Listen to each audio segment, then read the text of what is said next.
Jeez. Well, hello everybody. We're starting a bit early today. Mars doesn't feel like hosting, so I got to host right now. For an hour. For an hour, because apparently he's off the clock. Exactly. But I have no idea what's going on right now. I don't know who. Apparently the title is comparing the legacies of Kyrie Irving and Allen Iverson. You're meant to explain what happened to the panel, Gabe. Jesus. Oh, the panel, bro. The live just it shit itself, man. Excuse my language, but I don't know. I don't even know what happened. I pulled up and the live had already ended, so I don't know. It was Ron, L host, man. Nah, man. The chat Ron ending the show is kind of crazy. The chat tried to blame it on Haley, man. That's crazy. No, it was the Riz from Ticket, man. It's that Ticket Riz, bro. Shut the stream down. So was it? I don't know. Possibly. Maybe it's just not meant to be for us to talk about the Heat. Which is why maybe that's just what it is. Which is why I'm confused why Gabe's here. I got hit up and I pulled up. All right, I had nothing else to do, so. Well, we're not talking about the Heat. So you only talk about your team when you don't got nothing else to do? Okay, that's crazy. Come on, blame him? His team is not good. I thought you liked it. I thought you was a Heat fan. I am a Heat fan, but like, Ron hit me up. He told me, "Hey, we're talking about the Heat. Pull up." I'm like, "All right, bet. I'll pull up." And I pulled up, but I pulled up and the show was already over. So I was like, "All right, I guess we're here now." To the chat, he was no longer with us, but I wasn't paying attention, but. But the real is this open gym or is this just the panel part 2? That's the question. Nah, this is open gym, man. This is where everybody be coming up to talk shit, right? So the people who be in the chat coming at guys at Chilltown, I can send them the link and they can come cook. Is that what Absolutely. Drop that link. The link's going out to you guys. The link's going out to you guys. That's what's happening. The link. Drop that link, Mars. Hey, open panel. Yeah, we got open gym, we got Ticket versus the World, we got Domo versus the World, we got Open Gym all in one place. That's what it is right now. Speaking of dropping somebody, the Warriors passed on Dwight Howard. We straight. Thanks though, brother. We straight. In the last 2 minutes? Yeah, we straight. I just seen that on Twitter, like literally in transition. Yeah. I looked at it. Yeah, we straight. We good, brother. So basically, Mars, you're gonna bring them up one at a time. We finna go 7 versus 1 on chat members, or 6-on-1 versus the chat. That's crazy. Yeah, 7-on-1. Ticket to be back. I'm sure. Any bets on who the first person to pull up was? Chat. Who do you think is the first person to pull up? Yeah, I want to take some bets on who the first person to pull up was. It's got to be Buddy. So we got one person who thinks it's gonna be Buddy. Chill, you have any guesses? I don't. I agree. I think it's Buddy. Since it's Buddy, I know Ron can see, so I'm not gonna ask him. Yeah, I'm not gonna. The chat saying Buddy. The chat saying Buddy. So I think we should just let them. I think we should just let them see. Buddy. Oh wow! Look who it was. What a surprise! Wow, Buddy, what up, Buddy? There we go. What's good, Buddy? What's going on, yeah? What's good? What's good? You got smoke for anyone? Buddy, I mean, you don't have to have smoke. You could just be like, ideally, you would have some smoke, but you don't have to have smoke. Yeah. Buddy, bring the ruckus.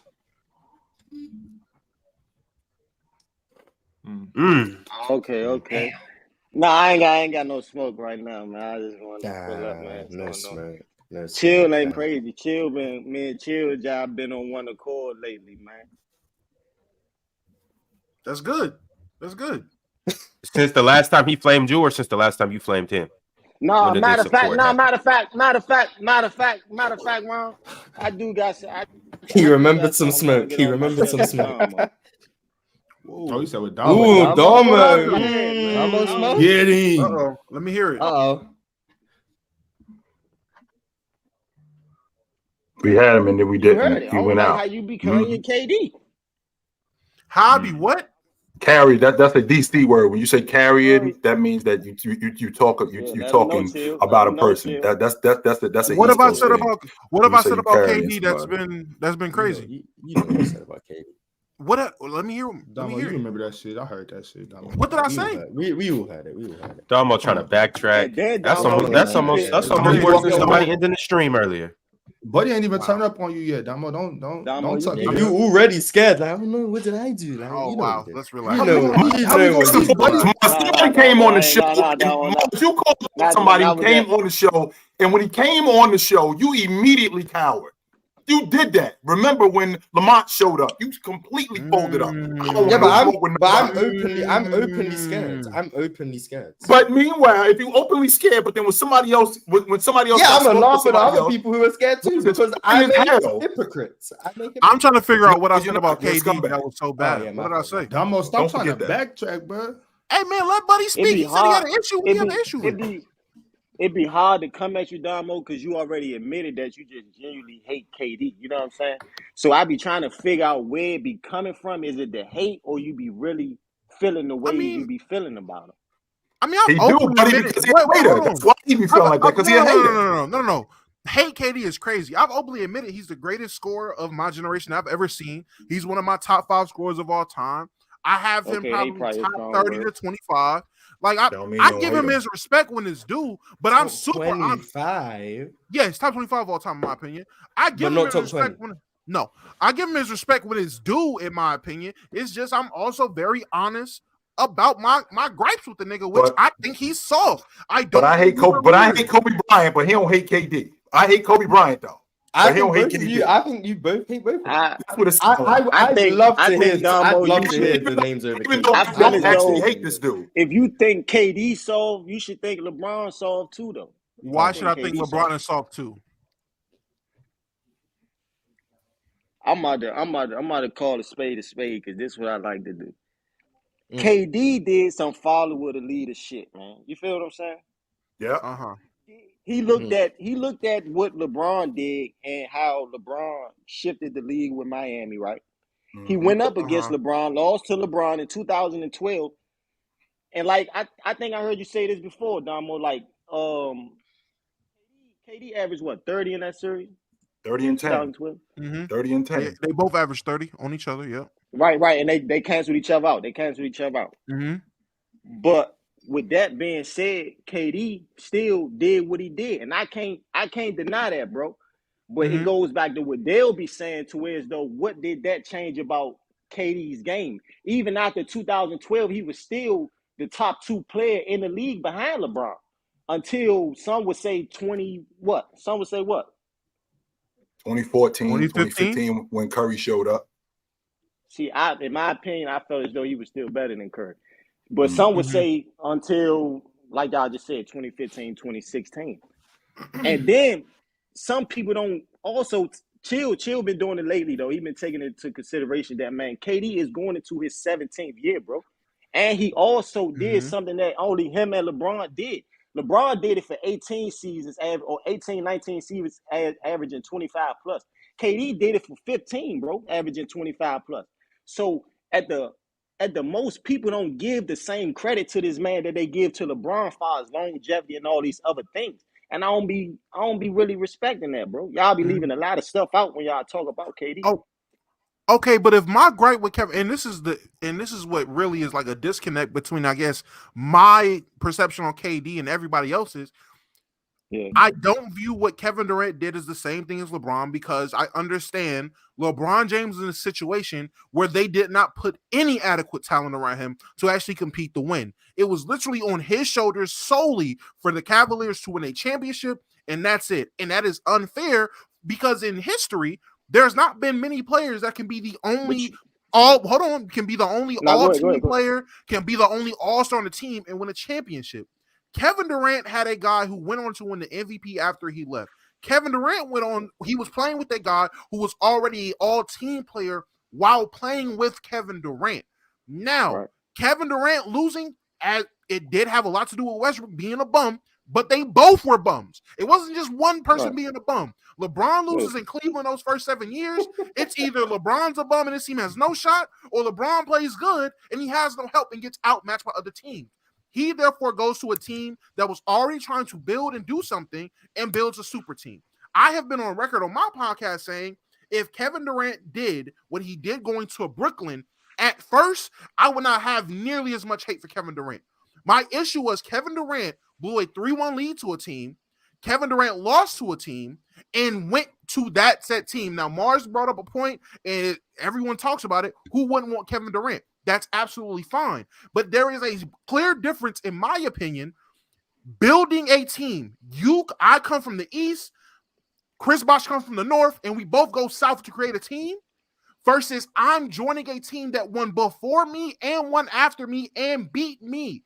That is totally different. If he would have did what he did with Kyrie going to Brooklyn first, if he would have went to Washington, if he would have went to the Clippers, if he would have went to the Raptors, that would have been equal to what LeBron did, and I would have had no problem with it because I was for him leaving. I thought he was going to the Raptors. I have a video on my YouTube channel right now from that offseason saying, yo, I really feel like Kevin Durant should go to the Raptors because blah. Like that video is still up on my channel. I thought he should have went to the Raptors. So I'm not thinking, oh, Kevin Durant should just stay. No, I'm all for players leaving. I'm a LeBron fan. But there is a clear difference between why LeBron left and what LeBron did versus why Kevin Durant left and what he did. And on top of that, Kevin Durant went to the Warriors and still wasn't satisfied with the perception that was had on him and left the Warriors disgruntled as well.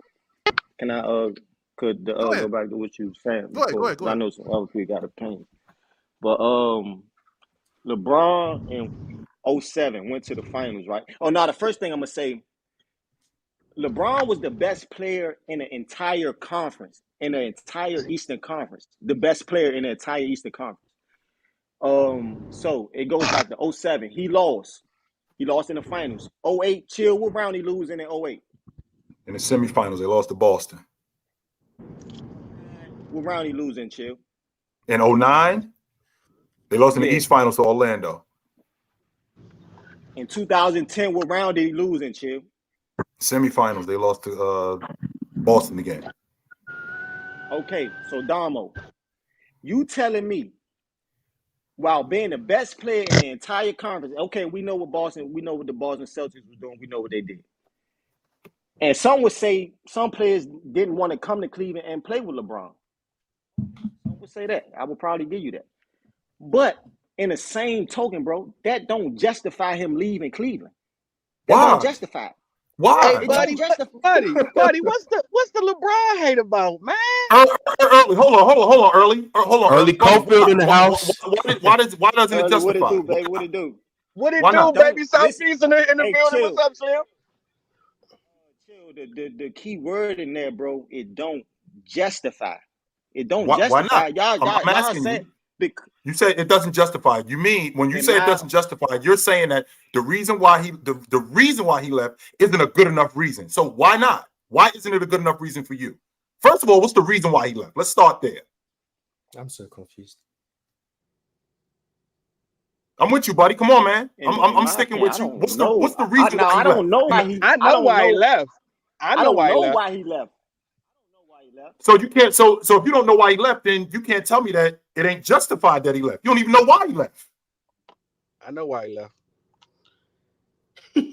Why did he leave? Why'd he leave? Once KG, Ray Allen, and Paul Pierce teamed up, dog. Like it was over for LeBron, and he realized that. And it's crazy because I couldn't stand LeBron. I couldn't stand LeBron, but I'm a real Miami Heat fan, so I actually watched the transition. Like I've grown to love LeBron. I watched them series, man. LeBron had no help. Like, he really didn't have no help. We put up numbers and all-stars and all that, but when it came down to the meat and butter, he had no help. And once KG and them teamed up, he really had to get his own team. Don't do that, man. Please don't do that, sir. Uh-oh. We're going to have to hear about how they became a 66-win team, and it's not just because of LeBron. Great. Ticket. We're not going to do this. Okay, I get it. That's regular season. But again, there was no way they was going to beat KG and them, period. There was no way. Yeah, actually, early, it was because they was according to Ticket, they was getting old. So if he would have stuck around, they was getting old, and eventually they would have beat them. So maybe in like 3 or 4 more years later, they would eventually beat them. But I want to get back to this other thing that Buddy talking about. Buddy, I want to get back on you saying that it don't justify him leaving. You can't tell me. It goes, but Chill, I just thought about it. Chill, it goes back to what you were saying about Antoine Jameson and around that time. Like you said, Antoine Jameson was averaging 20, right? Before he got with LeBron. And it goes to how players have to adjust their game to play with him. He don't have to adjust his game to play with nobody. Everybody got to adjust their game to play with LeBron. So some Domo, here you go with them faces, man. Come on, man. Cut the shit. Domo, there's faces, man. Domo, stop it, man. That's my game to win a championship too, buddy. Hey, Domo, you really be cooking with facial expressions. Hey, yo, make somebody's take feel whack just by doing the. Yeah, those facial expressions be very impertinent, Domo. I'm not interrupting your speech. No, I'm just saying though. You think that's a? No, I'm asking though. You think I'm wrong though? You don't think players have to fully adjust their game to play with LeBron? No. Don't respond, Domo. Just cook him with a facial expression. That's not why I disagree. I disagree with the fact that LeBron doesn't have to adjust his game to play with players. It might not have to be a major adjustment. It could be something minor. But LeBron definitely will adjust his game to fit with somebody so they're comfortable as well. If he feel, again, the same thing I said about Luka, if he respects you enough to do that or if he feels a need to. Now, it doesn't work for everybody. I feel you. Everyone doesn't Only two players have, Domo. Only two players have not adjusted their game. He only played with two dogs for real. Huh? Only two players. Kyrie and D-Wade, the only ones that he played with that played their game. Everybody else had to fall in line. Anthony Davis. Yeah, you can see AD is falling in line. AD step up, LeBron passing the rock. Period. If AD step up, LeBron will get the rock every time. That's why they won it. But I would say LeBron. I mean, again, what LeBron and Juicy. I think Absolutely. AD plays the way he I think LeBron is going to fit AD's game more than AD's trying to fit I'm about to say, I think exactly, LeBron has adjusted to AD a bit. I think LeBron has adjusted to AD's game to make him more comfortable. LeBron has never played with a dominant big like that. He adjusted to AD's game when AD showed up. There's a reason why he led the league in assists. Yeah. So it wasn't like he just still was doing his same thing. He adjusted to AD. Kyrie, anyone he wins with, the guys he wins with. The guys he went with, he adjusted with. Well, D-Wade kind of adjusted more, but he still had to adjust in a way to play, I guess, more off ball with D-Wade. That was an adjustment. Playing with Kyrie had more shots than him. He had to play as a more playmaking type of role, be a more point guard for that team. Then Kyrie was listed as a point guard. That's one. More so and Anthony Davis. The kind of scorer Kyrie was, though, Domo, you don't agree? The kind of scorer that Kyrie is. No, it's Kyrie mentality. He gonna get his buckets regardless. I don't care who on the court. But LeBron had to adjust to play with a scorer like Kyrie, though. He did have to adjust to that. Again, it might not have been something major, but it was an adjustment for him. He hadn't played with nobody like that before. And James adjusted his game to him because he made Kyrie Irving's game easier because Kyrie Irving ain't never played with a scorer like that, on a guy that demanded that kind of attention that James demanded. So because he running with him, that makes the game even more wide open for Kyrie Irving. Now I can get whatever what was going on with KD and Golden State. It was kind of similar to what was going on with Kyrie Irving, where now Kyrie Irving, when he is in Cleveland, he got 2 and 3 guys hanging on him. Well, he don't have that in Cleveland with James playing. Can I say this, Chill? Oh, no, go ahead, buddy. Oh, no, can I say this? I feel like when it comes to LeBron, especially the last 3 or 4 years, he would gladly beat Magic Johnson and get 15 assists a game. But players like AD will show you that I ain't to the moment too big, and I'm a back down. So then Bron got to step up. He would gladly make AD the next Shaq if he could. But AD don't. Well, wait a minute though, early. He didn't do that in 2020. There's a reason why they won the NBA championship. That was largely due, one, to Anthony Davis being the defender that he was, but also James involving him in the offense the way he did.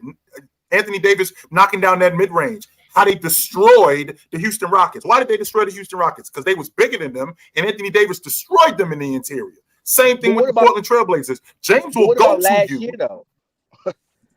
Last year, he didn't do that. AD would give you one good game, a bad game. One good game, a bad game. AD should have been 30 and 15 every playoff game. Offensive game. Defensively, he was literally defensively, consistent. He was consistent the entire playoff. Expecting someone to be 30 and 15 every game is some standards I've never heard for anyone. I mean, Shaq was. Shaq was not 30 and 15 every game. And regardless, even Shaquille O'Neal was not 30 and 15 every game. Well, an average isn't every game. And even then, do you guys think AD lives up to his expectations? But hold on, answer that after the game. Go ahead, Gabe. Not all the time, no. But I was gonna say, like, Shaq. Even then, Shaq is like a bad example because then at this point you're putting AD on the level of Shaq, and I don't think he's on that level. Yeah, he ain't. I think that's just an unfair comparison to make. It goes back to the 100% lived up. My fault. I didn't know you was about to go, gang. Go ahead. Ask y'all a question. Y'all said to me yesterday it takes more than one guy. They were saying they were saying this in the comments that it takes more than one guy on a team. But you guys always say like LeBron didn't have no help. I don't understand that. Like, don't you have to have help to get certain places? Didn't Boobie Gibson show up big in the fourth quarter when LeBron couldn't score against the Detroit Pistons and to get to the NBA Finals? So the brother who keeps saying that he don't have no LeBron was help. that good? But hold on, but you're not listening. All I'm saying to you respectfully, sir, is that if Boobie Gibson doesn't step up and do what he do, they don't go to the finals. They don't get there because LeBron James couldn't score. He broke down the stretch. His role player stepped up. Can we talk about the dirty work that Anderson Varejao was doing on those teams? Can we talk about the dirty work that guys like Drew Gooden were pulling on those teams? Can we talk about the things that point guards that he had that got overshadowed for stepping their games back? Eric Snow. You know, so can I ask you something respectfully? I agree. Me personally. Can I ask you something respectfully, Ticket? He brought Gauskas with him to Miami. Ticket, you're a big Bulls fan. I think the thing that everyone says is Nah, he didn't have but enough help brought him with to him. win a chip. That's always been a thing. I don't think niggas. Well, at least people shouldn't be saying. But he was yeah, out everyone there knows by that team wasn't beating Thank whatever you. team came out the West. That's the always been West the was notion. better than the East. Yeah, the West was better than the East. Can I But ask Ticket a that's question? always been the notion. It's never been enough help for him to win. Hey, That's Henry, always the been the thing. ladies in the depends who you chat, talk to. Henry, It you depends see who you people talk to. coming up here. Henry, Yeah. you the one ducking. You the Can one I- that's keep talking and you ain't showing up. The link is in the ask you a chat. question? Buddy here, His ass no Early mind, here, shit. Amir Don't even here, say his Brian ass no here. mind. You the one not here.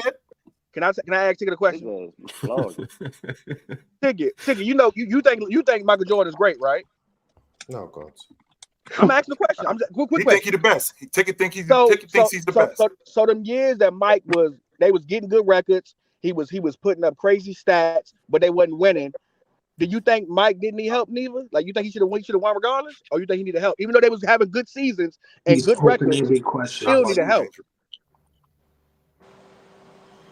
And there's a difference between. I feel like there's a difference between needing help and needing more help. Like you can help, but you ain't helping enough.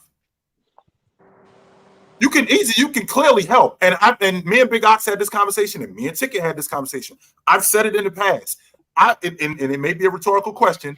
I want a satisfactory answer on a dude who led his team to the Eastern Conference Championship that deep into the playoffs, won the league MVP, and led his team in points, rebounds, blocks, assists, and steals. Who did that?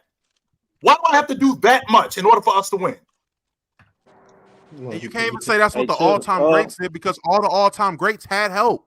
Literally, the only ones that didn't have, I don't even know a team that didn't have adequate help to win a championship outside of, if you want to point out Hakeem when he won, Dirk when he won. But Other Hakeem than that, had shooters too, though, so you can't really say that. I'm not saying that I agree, but those are the only guys you can argue didn't have as much help as other all-time great players, is what I'm saying. Like, historically, if you look, all-time great players have always had some form of good to great help. Like, outside of that, the only outliers would be Hakeem when he won. Dirk when he won wasn't the traditional type of help that you have, but again, those are anomalies. Now, if you're holding to the LeBron to the standard of, I love Hakeem, but he did dodge that Jordan smoke. I'm just being real. No, Jordan quit. Yeah, one more time, Mars. Yes, flip that around. You guys say Hakeem who stayed in the league ducked the smoke from the other guy who left the league. That makes sense. He did quit. Can I ask you something, Chill? Chill and Mars. Yes. I got a question for you. Like, why when that subject come up, right? That he quit. Why don't people like call a spade a spade? Like his father died too, though.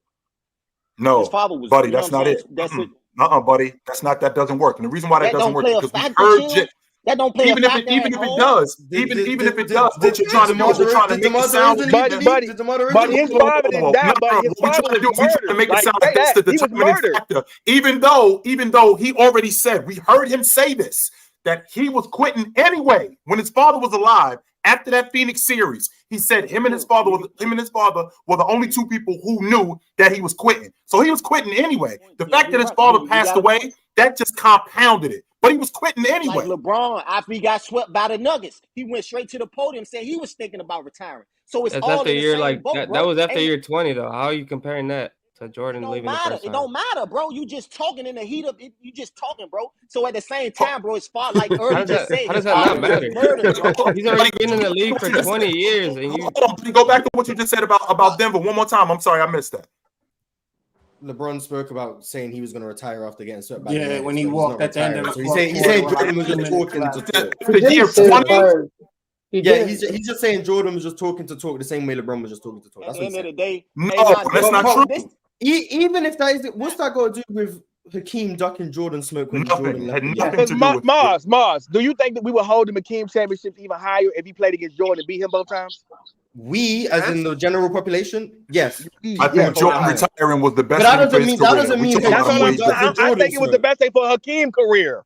That doesn't mean Hakeem ducked the smoke. It doesn't mean he ducked the smoke. Hakeem was there, and y'all hold championships so high, man. Like I know Hakeem was nice, like he's one of the best, but y'all hold championships so high. But he did miss that dunk. He did miss that game. Jordan is the reason. Jordan played in 95 and lost. So once again, that's not even Hakeem's fault. Hakeem was there in the finals. Jordan didn't make it. So Jordan came back in 95 and lost. Stop being petty, Moss. I don't think you understand how Jordan's in the league. Hakeem is in the league. He didn't play a full season. Plays in the finals. Jordan's not there. How is Hakeem ducking the smoke when Jordan didn't make the finals? We ain't adding caveats. It doesn't make sense. You can't say he ducked the smoke when Jordan's there. You can't say he ducked the smoke. Not even that. In 1 year, Jordan leaves the game. You can say he left the game for whatever reason he did. No one is doubting the reason, but Jordan is the nigga that left. He went to go play baseball. He went to go take a break from basketball. He went to go more than Devin his father. Whatever he did, talking about quick. Okay. Regardless, he left. All right, that year. Then he comes back. And he doesn't make it to the finals. Now, he didn't play a full season. That's fine. Add all the context you want. He didn't make it to the finals. How was that Hakeem ducking smoke? It's not. I didn't say he ducked smoke. I'm just saying he missed that smoke. He missed that smoke. He missed that. Okay, you definitely said the word duck. You definitely said the word duck. Just say you missed and early, just so you know, he missed that smoke. And early, just so you know, Jordan is the reason Hakeem didn't get that smoke. Listen, Mars, I got that James Wiseman smoke for you too. Trust me. Yo, check this out. Does anybody not remember Hakeem going against David Robinson, who was the MVP at that time, and how he did him dirty in the Western Conference Finals? Or anybody wiped the floor. That was the best freaking game I've ever seen in the playoffs. He was doing him dirty. Gave him 5 the quick way. Dude was giving him post moves. He averaged a triple-double against the MVP. And they're gonna sit here and tell me that he's ducking smoke from freaking respectfully, Mr. Robinson. And Jordan didn't want nothing to do with Lonzo. Even after that first championship, and Clyde Drexler and Jordan going at it. Come on, man. Jordan would have been, because of Hakeem's advantage, even when he had Clyde Drexler, Jordan would have never won that championship, even if he played. Because Clyde would have kept Jordan on lock, and Hakeem would have been going ham on everybody. I'm not saying all that. I'm just saying. Yeah, exactly. Thank you, Mars. I'm about to say thank you. Yeah, I'm not saying all that, but I'm not saying Hakeem ducked smoke because the Bulls didn't make the finals. Okay, he didn't duck it. He missed it. He missed the smoke. Okay, he missed it. And is it Hakeem's fault he missed the smoke? I don't think he would have won with Clyde Drexler. That's the exact same thing as me saying, you know what, Kobe missed the LeBron smoke. You know what? It's not, even though LeBron didn't make the fact. No, Kobe missed the smoke, man. I don't hold his own. But LeBron didn't retire. Like LeBron didn't retire. He didn't have a good enough team. Kobe wasn't. Kobe missed the smoke. I don't know what to tell you. Kobe was geeking for it. Kobe was geeking. That's the same thing you can say about LeBron James. Kobe missed the smoke. Lost to he didn't play LeBron in the finals. That was the series we wanted to see. When they played he ain't playing. He missed the smoke. Listen, here's the thing though. If we go off ticket, maybe if LeBron left to Cleveland earlier, maybe he would have played Kobe in the finals. Oh well, Kobe missed the smoke. That's what that matters. Kobe missed the smoke. Hey, I am in agreement. He should have left Cleveland earlier. I do feel that way. I got a couple questions to ask you. You know how I am about Damo. What year you say you should have left? After 07. Should have been out of there. Get up out of there. 07, 08, get up out of there. Go play with Michael Beasley. Matter of fact, no. Matter of fact, what year was it? Might have been. I got to shout him out. It might have been after the 08 season. Whatever season it was, I forget. I don't even think it was a closeout game, but that was a specific game in the playoffs, and I want to say it was against the Celtics. So it was either 08 or 2010. He loses to the Celtics. In that game, LeBron James, hands down, scores half of the Cavaliers' points in a playoff game. That was 08. That's when he should have left. I remember Damo. If I'm LeBron, the score was 87. LeBron dropped like 45. I said, bro, this is Damo.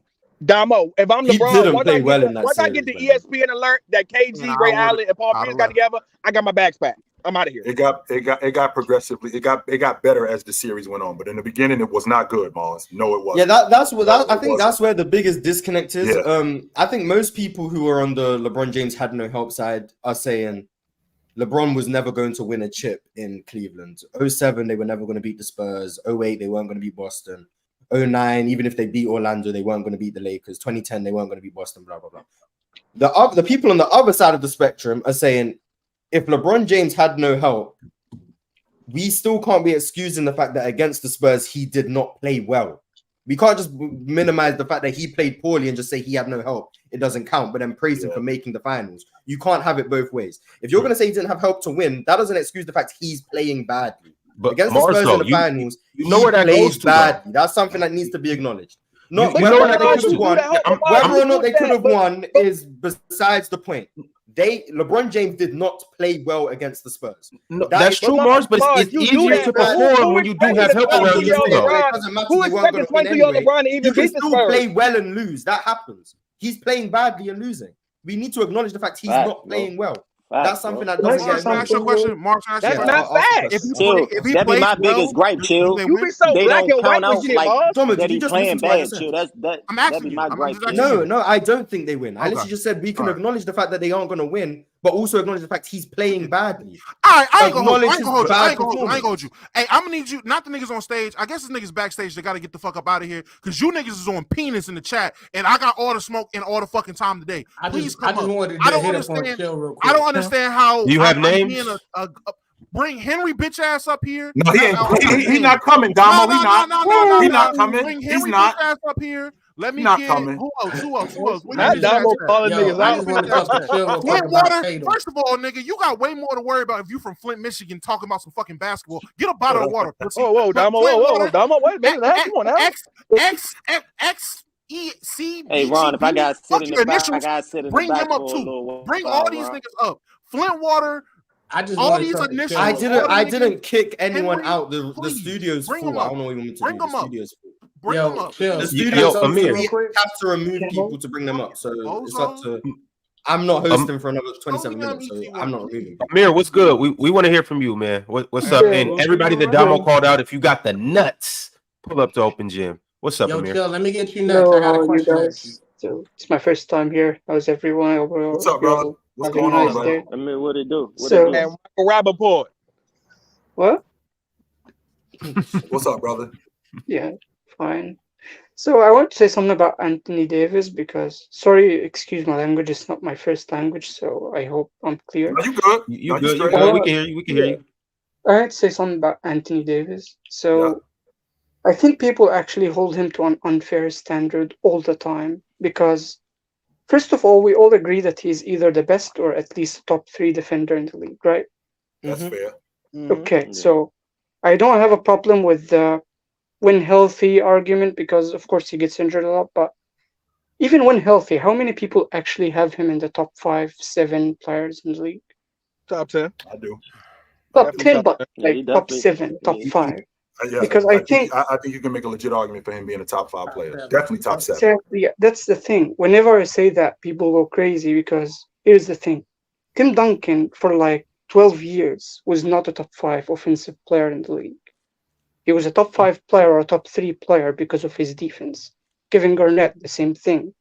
And yet, with Anthony Davis, he averages like 26 points efficiently, while leading the league in rebounds if he qualified. Per games he played, Per games he played. Yeah, and then 6 games, he led the league in rebounding. Yeah, so offensively, he's like maybe the 10th best player in the league or around that range. And defensively, he's the best. And he's playing like 56 games. And yet people are like, he's not doing enough on offense. Like, what does he need to do? Can I just say something about that? I'm cooking right now. I'm cooking. No, he's not going to say that the problem with the AD comment. And one of you guys talk at a time, please. Yeah. I was just going to say real quick, the only problem with AD is the fact that the game is different. Because back when Tim Duncan was playing, you were rewarded for playing defense, as opposed to now it's more offensive heavy. Yes, but when you're Anthony Davis, that's what I'm saying. It's offense. Hey, Ron, he's one of very few players who actually play defense like they did back then. What's up, Playboy? I think. Hey, Ron, can I say something right quick? This is Mars' show. I'm just in the background watching. It's not my show for another 24 minutes. You have to ask Mars for permission. It's not my show for another 20. It's Gabe's show right now. One thing is, how many players actually affect the game defensively today the way Anthony Davis does? I think Not it's many. illegal. Not many. Not No one affects it like Anthony Davis. The problem Yeah, that I'm people saying have not with any, Anthony not Davis, many, not any, no one does it. I agree. To me, the thing I see that people have the most problem with Anthony Davis is that he'll give you a game where he'll go like 40, 18, and 4, but then for the next so two does games he'll go Duncan, 12 and 9. Did you actually watch That's the Tim problem that Duncan? people have with him. But he still is giving you great defense regardless. Of course. I'm just saying the problem that people have. I don't have that problem with him. Obviously, I would like him to perform offensively well when he plays like that.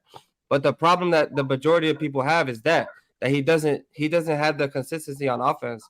I know, but so did Tim Duncan wasn't. Like, think about this, Amir. Think about a guy going 29, 14, and like 2 blocks, and then the next game, he had a bad game. He went 18 and 16. You're like, God damn, what else you looking for him to do?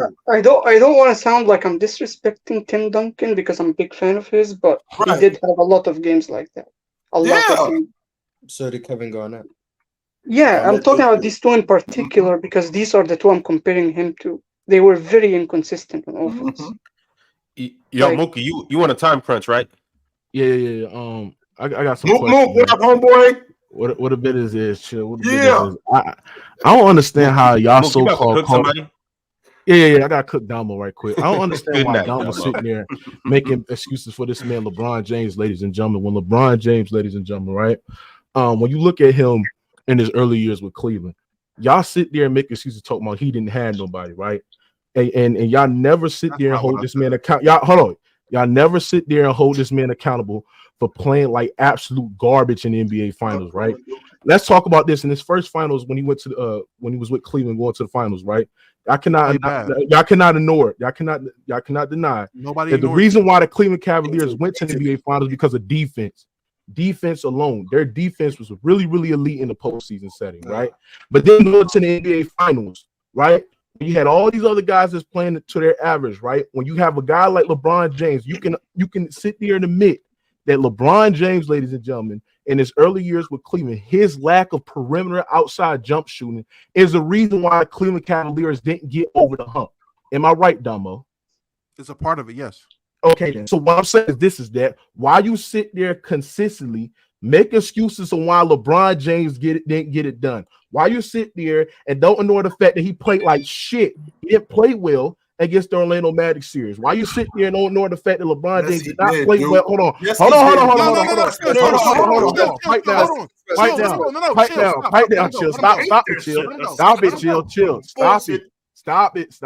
Just Hold stick on. to the Spurs because Why you don't ignore the fact that LeBron James, ladies and gentlemen, the reason why the Cleveland Cavaliers offensively didn't get over the hump because his shooting, he couldn't consistently shoot. Teams were going under the pick and rolls and allowing LeBron James to shoot open perimeter jump shots. You can see it against the Orlando Magic series. You can see it against the Celtics series. You can see it against the Spurs series as well. You can look at all the series. So you can sit there and name me the points, the rebounds, the assists, the steals, the blocks, and all that other stuff, right? But when you assess LeBron James' game, he was not established as a basketball player. The likes of Duncan, the likes of Michael Jordan, the likes of Kareem, the likes of Magic, and all these other great players were. And y'all want to sit there and make all these excuses why this man is the greatest player of all time and sit there and blame his fucking teammates. I don't like that shit, man. Mookie, are you done? Are you finished or you done? Mookie dominating open gym. Hold on. Are you finished or you done, Mookie? Go ahead. Okay, so let me ask you, when was the last time you heard my analysis of the 2007 NBA Finals? Oh no, I heard you make excuses. You've never fucking heard it, Mookie. I heard you make excuses. I heard you make excuses. No, nigga. I let you talk. Stop. You sit there and make excuses for this nigga every single time. I let you talk. I'm tired of that shit, man. Mookie, I let you talk. Go ahead. Mookie, I let you talk. Please be quiet. Mookie, you've never had a conversation with me. No, please let me talk. You've never heard me have a conversation about the 2007 NBA Finals. You've never heard my analysis of it. Mookie, I've never been a person to say LeBron James never played bad in the finals. I've never said that. All I said was, in his course of the 7 years, not just the fucking finals. Shut up. The 7 years Why you blame in his teammate? Cleveland, he did not have enough help to win a championship. Never said, "Oh, he didn't play bad." Oh man, I think. Hey Ron, I gotta go.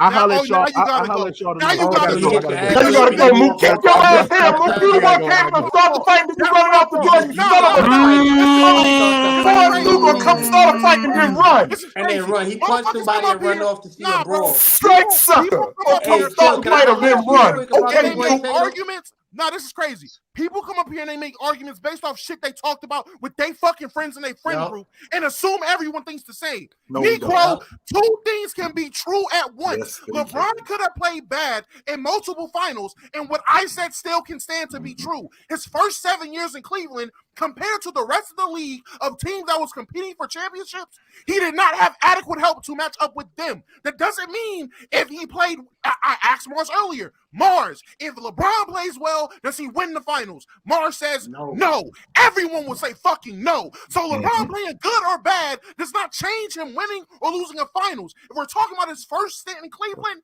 it's his help. That is why he left in totality, not just the fucking finals. Bro, if y'all gonna come at me about shit I say, make sure you know what the fuck I said. I've been doing YouTube since 2017. My takes are fucking out there. Do your research. Actually know what I said and don't fucking assume. That shit's so stupid. Go do your homework. Wamo. Cooking and just making shit up. Wamo. The fuck? Damo, can I say something to you, Damo? Now, I want to disagree with one thing you said in behalf of Dookie.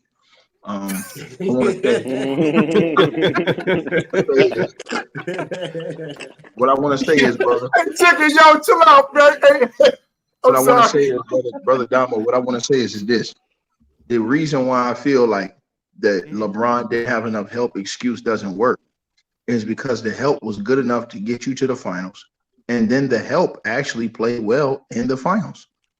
Those games were not all blowouts. Those games were play well. That's all. I'm sorry. Go ahead. I'm saying everybody says he didn't have enough help, but everybody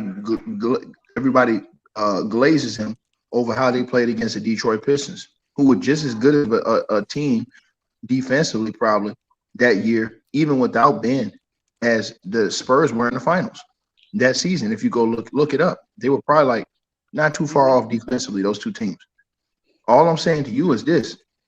I'm saying everybody praised LeBron James for being able to get past those Pistons to get to the finals. How do we praise you for balling out against those Pistons who are still a very good defensive team? Then we say you didn't have enough help when you got to the finals and you didn't play well against the San Antonio Spurs. Mm-hmm. Okay, well, because against Detroit, you did well against the San Antonio Spurs when the Spurs players, when the Spurs players didn't play well. Tim Duncan didn't play well in the finals. He played bad. Only one guy in that finals played good out of those Spurs big three, and we know who that was. So with that being said, if LeBron James just did his job, they probably have a better chance to win that series. And if he plays great, they probably do win that series because of how he know how to do. Okay. Can I ask you? He knew how to do it. He knew how to do it against the. He knew how to do it against the Pistons, so he forgot. He knew how to do it against the Pistons, so he forgot against the Spurs. No, I give me three players that was adequate help in that final series, and I would say to answer your question, the notion in the narrative is that LeBron James played very well against the Pistons. That's why they won.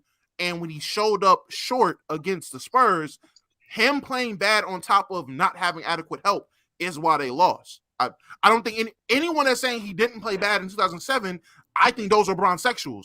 I think two things can be true at once. If we're going to say that's not true, tell me the help that he had in that 2007 finals. That's all I'm asking. Because I've heard you say this a ton. Well, I'll tell you the help. I'll tell you the help. I'll tell you the help. And those guys actually played well. I thought you had games where different guys stepped up in those NBA finals and played well in different games in those finals. I might can get Mars to agree with me on that. If he goes back and looks at those, if you go back and look at those 2007 NBA finals, I think that's what year it was, right? Yes, 2007. The 2007 NBA. If you go look at it, I went back and looked at everybody and see what they did. That's what I'm asking. Name three players. Right. I watched I actually watched all the games again, and his role players actually play Ron, solid. get these people out of here so Henry can get up here. He said that. I He said that the just back had is No, I got him. I got him. I got I him. was waiting for you, Chill. Hey, context. Hey, context. My guy. I'm sorry. You got to wait for Henry to get in. Someone in chat said Mo Williams. Mo Williams wasn't on the roster in 2007. When you're thinking about it, Yeah, well, Mo let me Williams was can I answer you? I was trying to answer your question. Can I talk to you? When you think about it, like for example, game 1 was a 9-point game. Game 1 was a 9-point game, and guess what? The Cavs defense was excellent. They held the Spurs to 85 points. Right. So you had the Spurs to 80. The great San Antonio Spurs with the big three to 85 points. Mm-hmm. Is it everybody else's fault that LeBron shot 25% from the field? You ever think that? You ever think that? You ever think that San Antonio's defense was also that good too? It wasn't that he just folded. Because they played on one-on-one, and that same defense was same with Bruce Bowen. He torched those guys. Kobe Bryant did. He taught Kobe Bryant with Shaq on the bench. Kobe Bryant torched those guys. That same defense with Bruce Bowen and that same Spurs team. Kobe Bryant annihilated those dudes with Shaq out of the game, and we watched him take over. And so, at that point, he was 100%. Well, they was around the same. They was around. Oh, well, I'm gonna say this. They was around the same age at that time. I think Kobe was 23, LeBron was 22. So Kobe was a better player.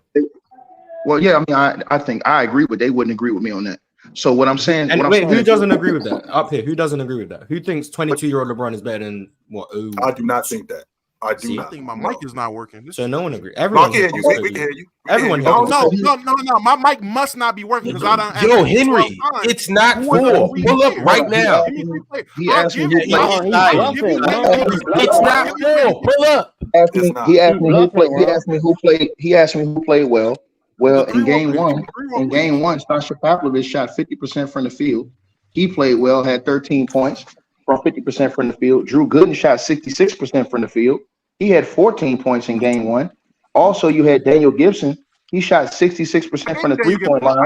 And he shot 77%. So I just gave you, I just gave you 3 guys that just played. Finals, wait. I'm not finished yet. You asked me. I'm trying to respectfully answer your question. So that's game 1. I gave you 3 guys that played above their level. Drew Gooden was 6 of 9 from the field, 66% that game. Also, Daniel Gibson was 7 of 9 from the field. He shot 77% that game. Sasha Pavlovich shot 50% that game. He was 6 of 12 from the field. And LeBron James shot 25% from the field, 33 from the 3, and had 14 points that game. Right? He was a -5. Free throw line. When you go to game 2, he only shot 1 free throw. Then when you go to game 2,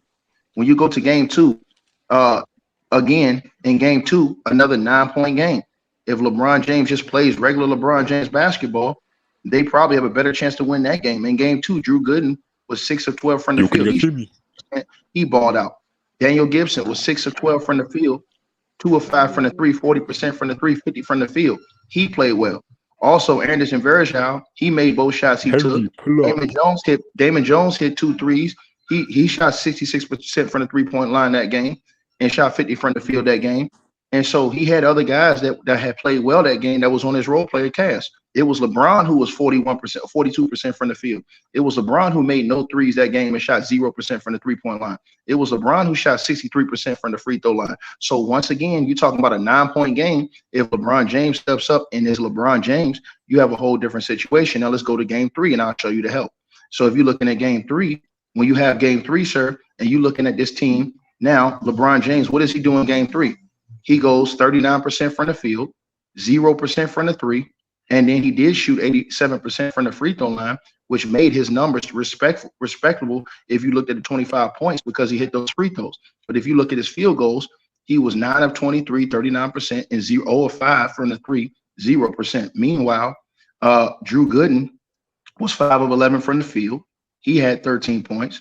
Zydrunas Ilgauskas was 6 of 13 from the field. He had 12 points. Right? So that's the one game. That's the one game I can give you.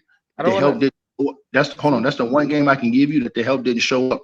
But then game 4, it all ends in game 4 because in game 4, if you just pull up game 4 and you go back and watch game 4, this is when it was over. LeBron James was 10 of 30 from the field.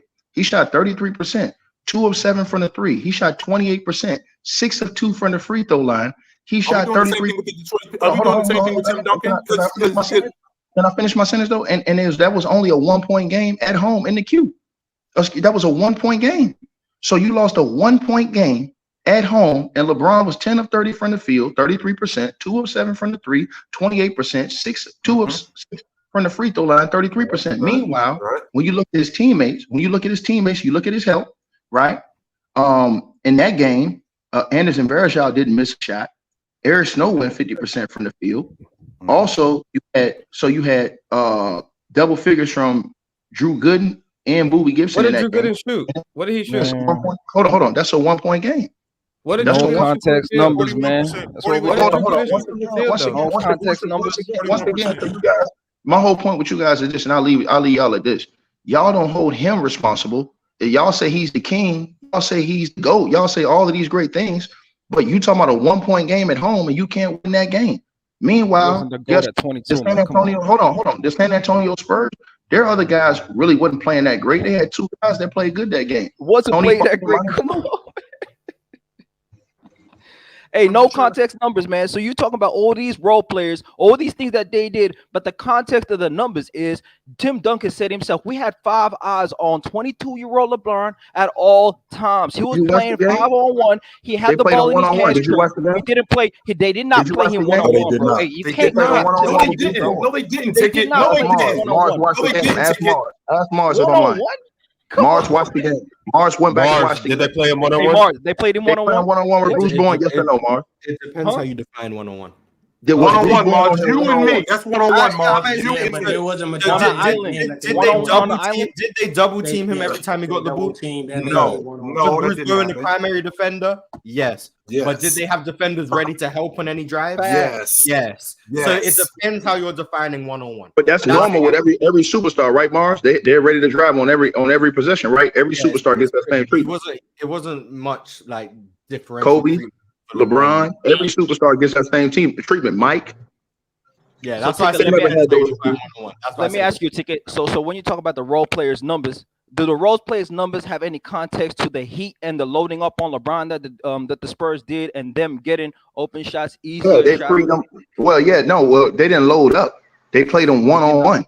We just established that they didn't play 1-on-1. No, they did not. No, it was 1-on-1. If you go back and watch the video, that's the one thing about YouTube is that they don't let you pull up the video, because if I put out the video, everybody would have to be quiet. Because Bruce Bowen, I watched the 2007 finals, Ticket. What you're trying to tell me is that Bruce Bowen, hold on, Ticket. What you're trying to tell me is that no, this is nonsense, Ticket. Because what you're trying to tell me is that Bruce Bowen was LeBron James's primary responsibility, and nobody else was supposed to help him. Forget Tim Duncan, forget any of these other guys. It was just him and Bruce Bowen, and that was not the case. And add that to the fact that he was a 22-year-old kid who really didn't know what he was doing. He was just out there. I'm bigger, faster, and stronger than most of you guys, which is why they got fired. He knew what he was doing against Detroit. He knew what he was doing.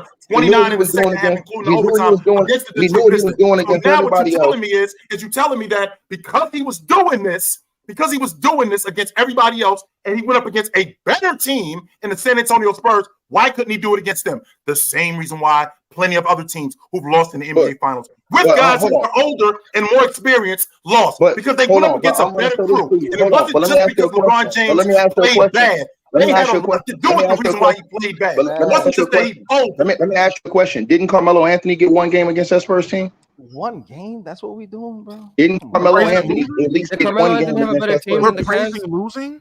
No. They had the same team. Game is a game. Him and LeBron came in with the same record, same team, same level of team. God, bro. Same level of team. No. We're not gonna listen. I'm being respectful. This is the problem I have with you guys. No, we stand right here. Ticket. No. We stand right here. Ticket. Keep going. Y'all don't want to hold this man accountable for his shortcomings. If Mike would have did this, if Kobe would have did this, if Mike would have did this, if Kobe would have did that, they would have performed like that. You're not going to tell me that you played the whole season. This ain't your first year in the league. You've been in the league 5 years. So we've seen guys. So the same standards that you guys are saying he ain't ready, we ain't hold Luka to those standards in year 5. We wasn't holding KD to those standards in year 5. Year four. We wasn't holding Luka. In year 4, Luka was in the Western Conference Finals. We wasn't holding him to no penny standards. We're not holding KD to no penny standards in year 4. We're not holding Michael Jordan to penny standards in year 4. We're not holding Kobe Bean Bryant to penny standards in year 4. How did Luka play in the Western Conference Championship against the Warriors, Ticket? No. I'm saying the only person I'm asking you that question because you brought up Luka. How did Luka play in the Western Conference Championship against the Golden State Warriors? No. He wasn't great, even though since you brought the numbers up, even though you did bring the numbers up. I'm gonna ask you a question. He played better than LeBron did in the finals. Way better. And they still lost. But he didn't get swept. Oh, okay, he wanted. It's the gentleman's sweep. He lost in 5 games. No. My whole point. Chill time. My whole point is this. I'm listening to you. Take it. Go ahead. I'm sorry. I agree when y'all say, "Hey, man, he didn't have the best help or the most help in the world." I agree with that. But I disagree when y'all make it seem, y'all deflect the fact that he was the primary reason they were losing. Because guess what? When he balled out in the playoffs, when he balled out in the playoffs, he was the primary reason they were winning. When he hit the shot against Chicago and sent them home, he was the primary reason they were winning. When he was beating Toronto all those years, he was the primary reason they were winning. When they beat Detroit, he was even though he had help, he was the primary reason they were winning. Against the San Antonio Spurs, I agree with you. I agree that the best player has the biggest impact on winning. He also has the biggest impact when they lose, right? I agree with that. But I can't let you slide with what you said about Carmelo Anthony's team. Who was the Andre Miller on the Cavs? Who was the Kenyon Martin on the Cavs? Who was the Marcus Camby on the Cavs? You tell me. You said they were level teams. They got one game against the Spurs. Marcus Camby. Who's the Andre Miller? Marcus Camby. Let's start with Andre Miller. You won't let me answer your question. You want me to answer your question? Go ahead. The Marcus Camby was Drew Gooden. The other dude is Jonas Ilgauskas. Who? Andre Miller is. Hold on. Andre Miller, his production was being offset by a combination of, you could say, Boobie Gibson, who played well in the NBA Finals that year, and because I think Boobie Gibson played better in the NBA Finals than Andre Miller played in that series against the Spurs. Make it make sense. Boobie Gibson played better than Andre Miller. Is it your testimony? Boobie Gibson played better against the Spurs in the NBA Finals than Andre Miller did against the Spurs. No, he didn't. Are you saying that? Hold on. Boobie Gibson played well in the NBA Finals. Did you watch the series? Do you know what level the Andre Miller played well? Boobie Gibson played well. Not just the finals, Ticket in the whole playoffs.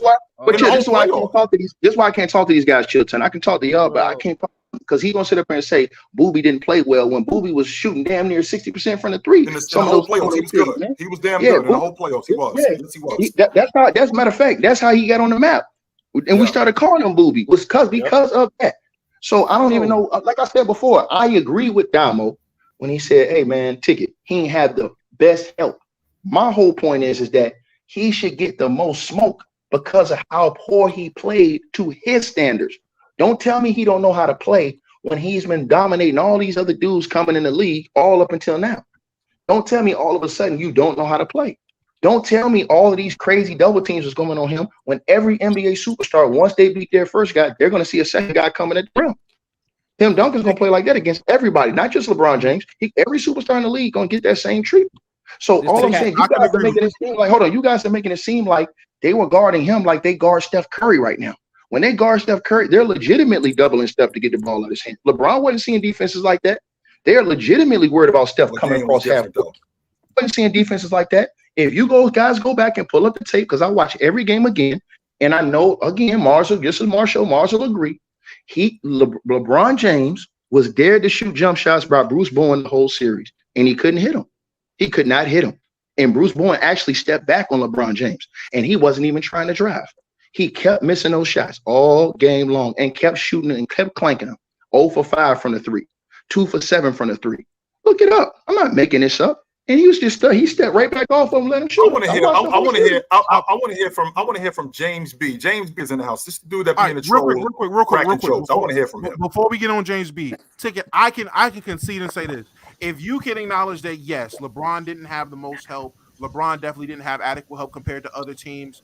Oh, I agree with that. Hold on. I can give you that. If you're saying that, I can honestly 100% say yes, if the games are that close and LeBron has had a track record of going through the playoffs round 1, 2, and 3 playing at one level, and you get to the finals and there's these close games and then you fall off, yes, more should be put on your plate in terms of blame, in terms of slack. More slack should be given to LeBron. I can concede and say that. I can agree with you there. Why can't we just give it up to the champions that had all-time great defense and that had all-time great defensive plays? Why can't we just do that? Because if you do that, then you're not blaming LeBron. Oh, okay. Why can't both be true? The Spurs were a better team. LeBron played poorly. Move on. That's a fact, Mars. That's it. Now I will say, Tim Duncan, Manu Ginobili, and Tony Parker. I mean, the only games they played bad was Game 3. That was the only game they played bad, and they won that game by 3 points. Other than that, I mean, all three of them played bad. I'm saying. Oh, together. Okay. Yeah, the only game where all three of them played bad was Game 3. Other than that, I mean, Tim Duncan had a bad Game 3 and Game 4. It was terrible in Game 3 and Game 4 from a shooting perspective. Game 3 and if they lose, the conversation that we're having about James, we should be having that same conversation about Tim Duncan. But Tony Parker and Manu, them niggas came the ball. Yeah, they was rocking. Every other 3 games. They was rocking. Closed out every that other game. game. Yes, he did. 100% he did. So again, we're talking about the help being adequate as opposed to the other help being better. The other help being better. Yo, can we please, any of these moderators in here, can we please get Henry out of the chat?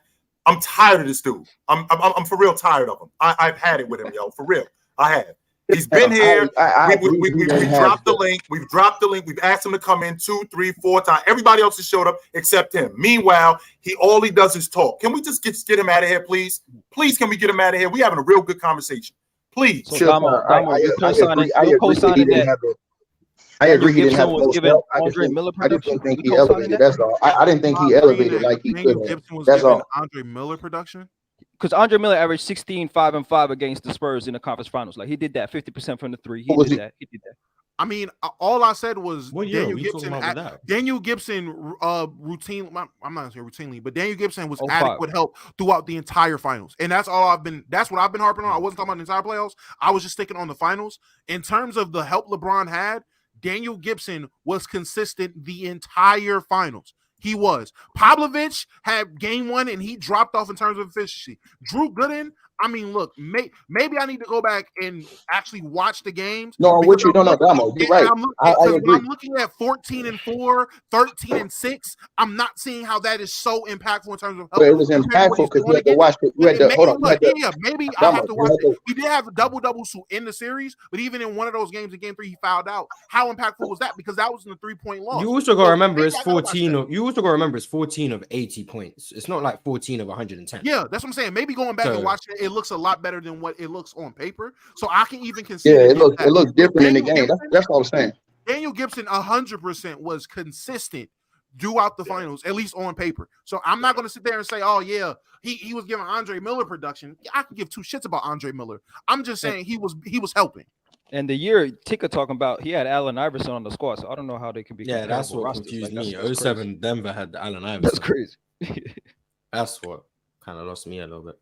But yeah, what up, Cowboy? What up, man, Cowboy? I just wanted to get at you about your Tatum, man, my boy Ant-Man. I wanted to know basically why you got Tatum higher than Ant-Man as far as production, even though Tatum's been playing for 6 years and he also has a co-signer like Brown.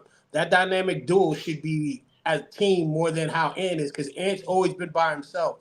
Cat either got hurt, he just got Gobert, and he played without his top guys, but he still performed better defensively than Tatum ever has. He's played better in the playoffs as far as scoring. I'm not saying that his game is overall, even though he's only been playing for 3 years.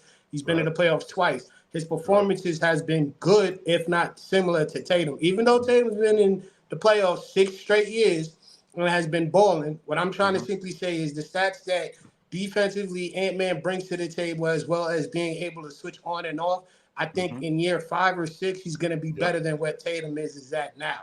Can you see that? Which is fair, only except he's not better than him right now, because like not right now. No, not right now. If you look at the first 3 years of what he's doing defensively is way better than Tatum has ever done. That's why I'm giving him the plus. Way better. I'm not gonna say way better. I am gonna say that. I am gonna say Anthony Davis, not Anthony Davis. I'm sorry, Anthony Edwards. I am gonna say Anthony. We was talking about defense. That's why I said Anthony Davis. I'm sorry. I'm not gonna say he was way better, but I am gonna say he has improved defensively. Jason Tatum, on the other hand. Okay, now I was just gonna say the reason why I say he's way better is because Anthony Edwards' weakest defensive rating has been Tatum's best. And last year, I think he was 112.7 in defensive rating. So for me, I have a difficult time. Cowboy, I have a difficult time with the defensive rating, and the reason why I got a difficult time with the defensive rating because Larry Bird got a better defensive rating than Scottie Pippen. So because he's a better defender than Scottie Pippen. Right. See, that's what I'm saying, Mars. That's what I mean right there. So I can't do that. But when we're talking about a guy in Jason Tatum who has significantly improved every year that he's been in the league, and he got on a crew that was good enough to help him. It wasn't like he had to carry, but he did get on a crew that was already improving when he got on that crew. So when he gets on that crew and he's getting better, he was a product of that. That helps his game. Anthony Edwards, who was playing with Cat, don't get me wrong, Cat, that was the last season was the first season that Cat had really been banged up. Cat hadn't really been banged up like that. Cat has been in the lineup for a significant amount of time, and he's played a lot. But Jason Tatum, offensively, a lot of people talk about how inconsistent he is. The same dude that had a career year last year. We averaged over 30 a game. This is the same guy that last year. This is the same guy. I think he had 2 50-point games in the playoffs in his career. So he's gotten better offensively. Defensively, I am on record saying that I'd like to see him get better one-on-one as a defender. I would like to see him get better at that. I think he's a really good team defender, but I'm also on record saying in the next 2 years tops, Anthony Edwards is the best two guard in the game, and I believe that we're going to have a serious conversation about him being a top 5. Definitely a top 10 player, but quite possibly a top 5.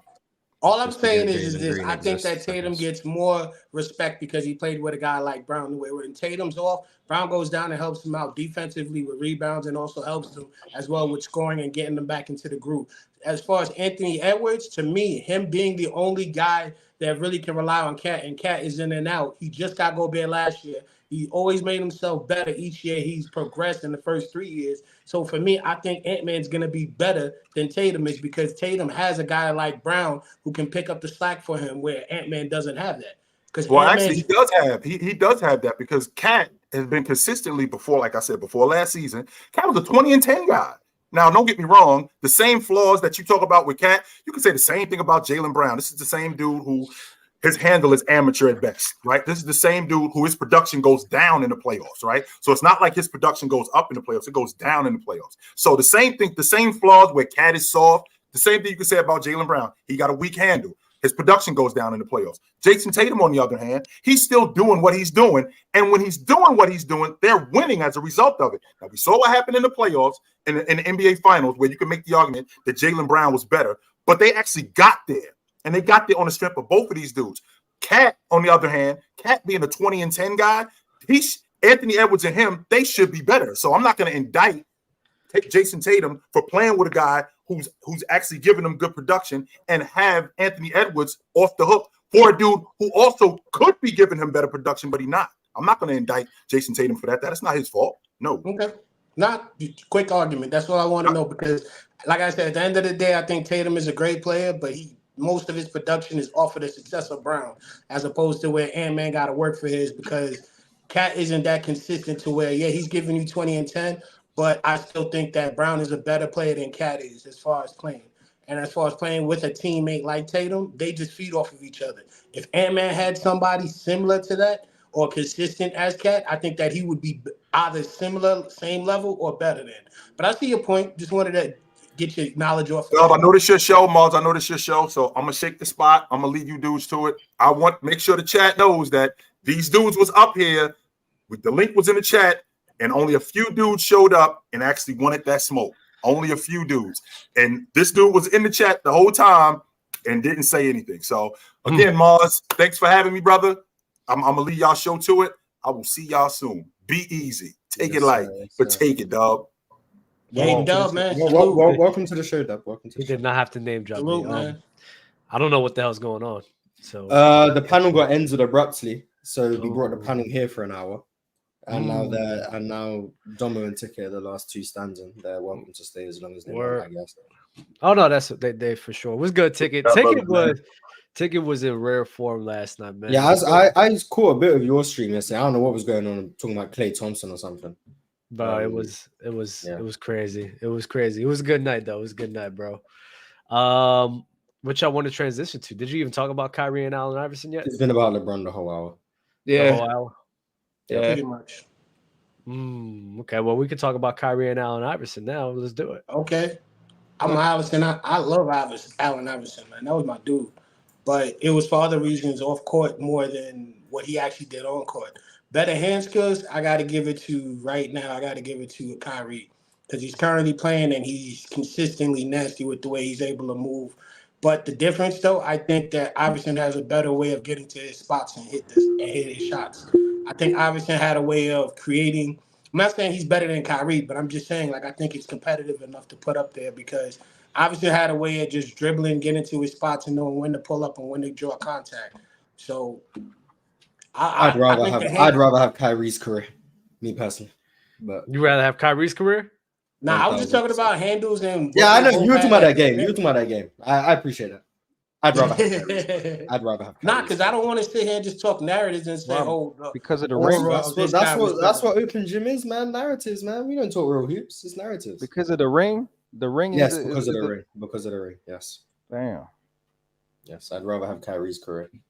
But you wouldn't want an MVP and 4 scoring titles, man? I have no. And then get one game off the Lakers. But do I have a ring? But did you get one game off the Lakers though? The Lakers was sweeping. Or I can get 4 games off the Golden State Warriors and have a ring. No, but Kyrie was hurt. Kyrie was hurt, and then they had no Draymond game. Guess what? Guess what? My ring ain't hurt. My ring ain't hurt. My ring's still Low, you there, bro? Yeah, I'm here. Did you have some things to get off? Is that why you needed? No got mad about someone talking about Tim Duncan being inconsistent offensively. Yeah, that was by far the stupidest thing I heard all damn day. Saying comparing Tim Duncan in 2007 to Anthony Davis right now and what he just did in the playoffs is by far some dumb, idiotic logic. I can't believe I heard that. It made no sense at all. I don't think it was 2007. He just said the last 12 years of his career. So he said overall his career. 05 to he said overall in his career or in the last. He's talking about the last 12 years. He said the last 12 years Tim Duncan wasn't a top 5 offensive player, but he was still a top 3, top 5 player because of his defense. He was not a top 3. He was. You think for majority of the top 12 years of his career, he was consistent top 3 player? The last 12 years, I think he's got being a top 3 player in 07. I was about to say that's the point I'm making. I was like, if I'm assuming he's talking about when he was still one of the best players in the league, like top 3, top 5. So he would have to be saying up until 07. If he's comparing who Tim Duncan was at 33 in contrast to Anthony Davis at 28, 29, well then that's just dumb. He's still dumb. He's still AD's better, right? AD's better, right? AD clears. Oh, yeah. If you're comparing peak AD to 33, 34-year-old Duncan, yeah, AD is a better player. He wasn't doing that. He was comparing two defensive guys. AD's better than Tim Duncan. That's what that's about. Nah, he wasn't doing that. He was comparing 2 defensive guys that he admired in Tim Duncan, saying that Tim Duncan playing for 12 years and being that dominant defensively gets more respect than AD, who does defense on both sides of the court and has a bad offensive game. They really don't give him credit for having a bad offensive game. But he could do great on defense. Duncan didn't have a bad offensive game, though. That's the point I'm making.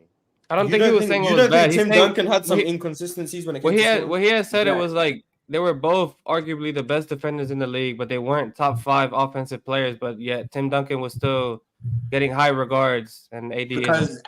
And I said it to him. I said at that time they respected defense. Now it's more offensive minded. The way if you are an offensive scorer, they prefer that than you being a defensive player.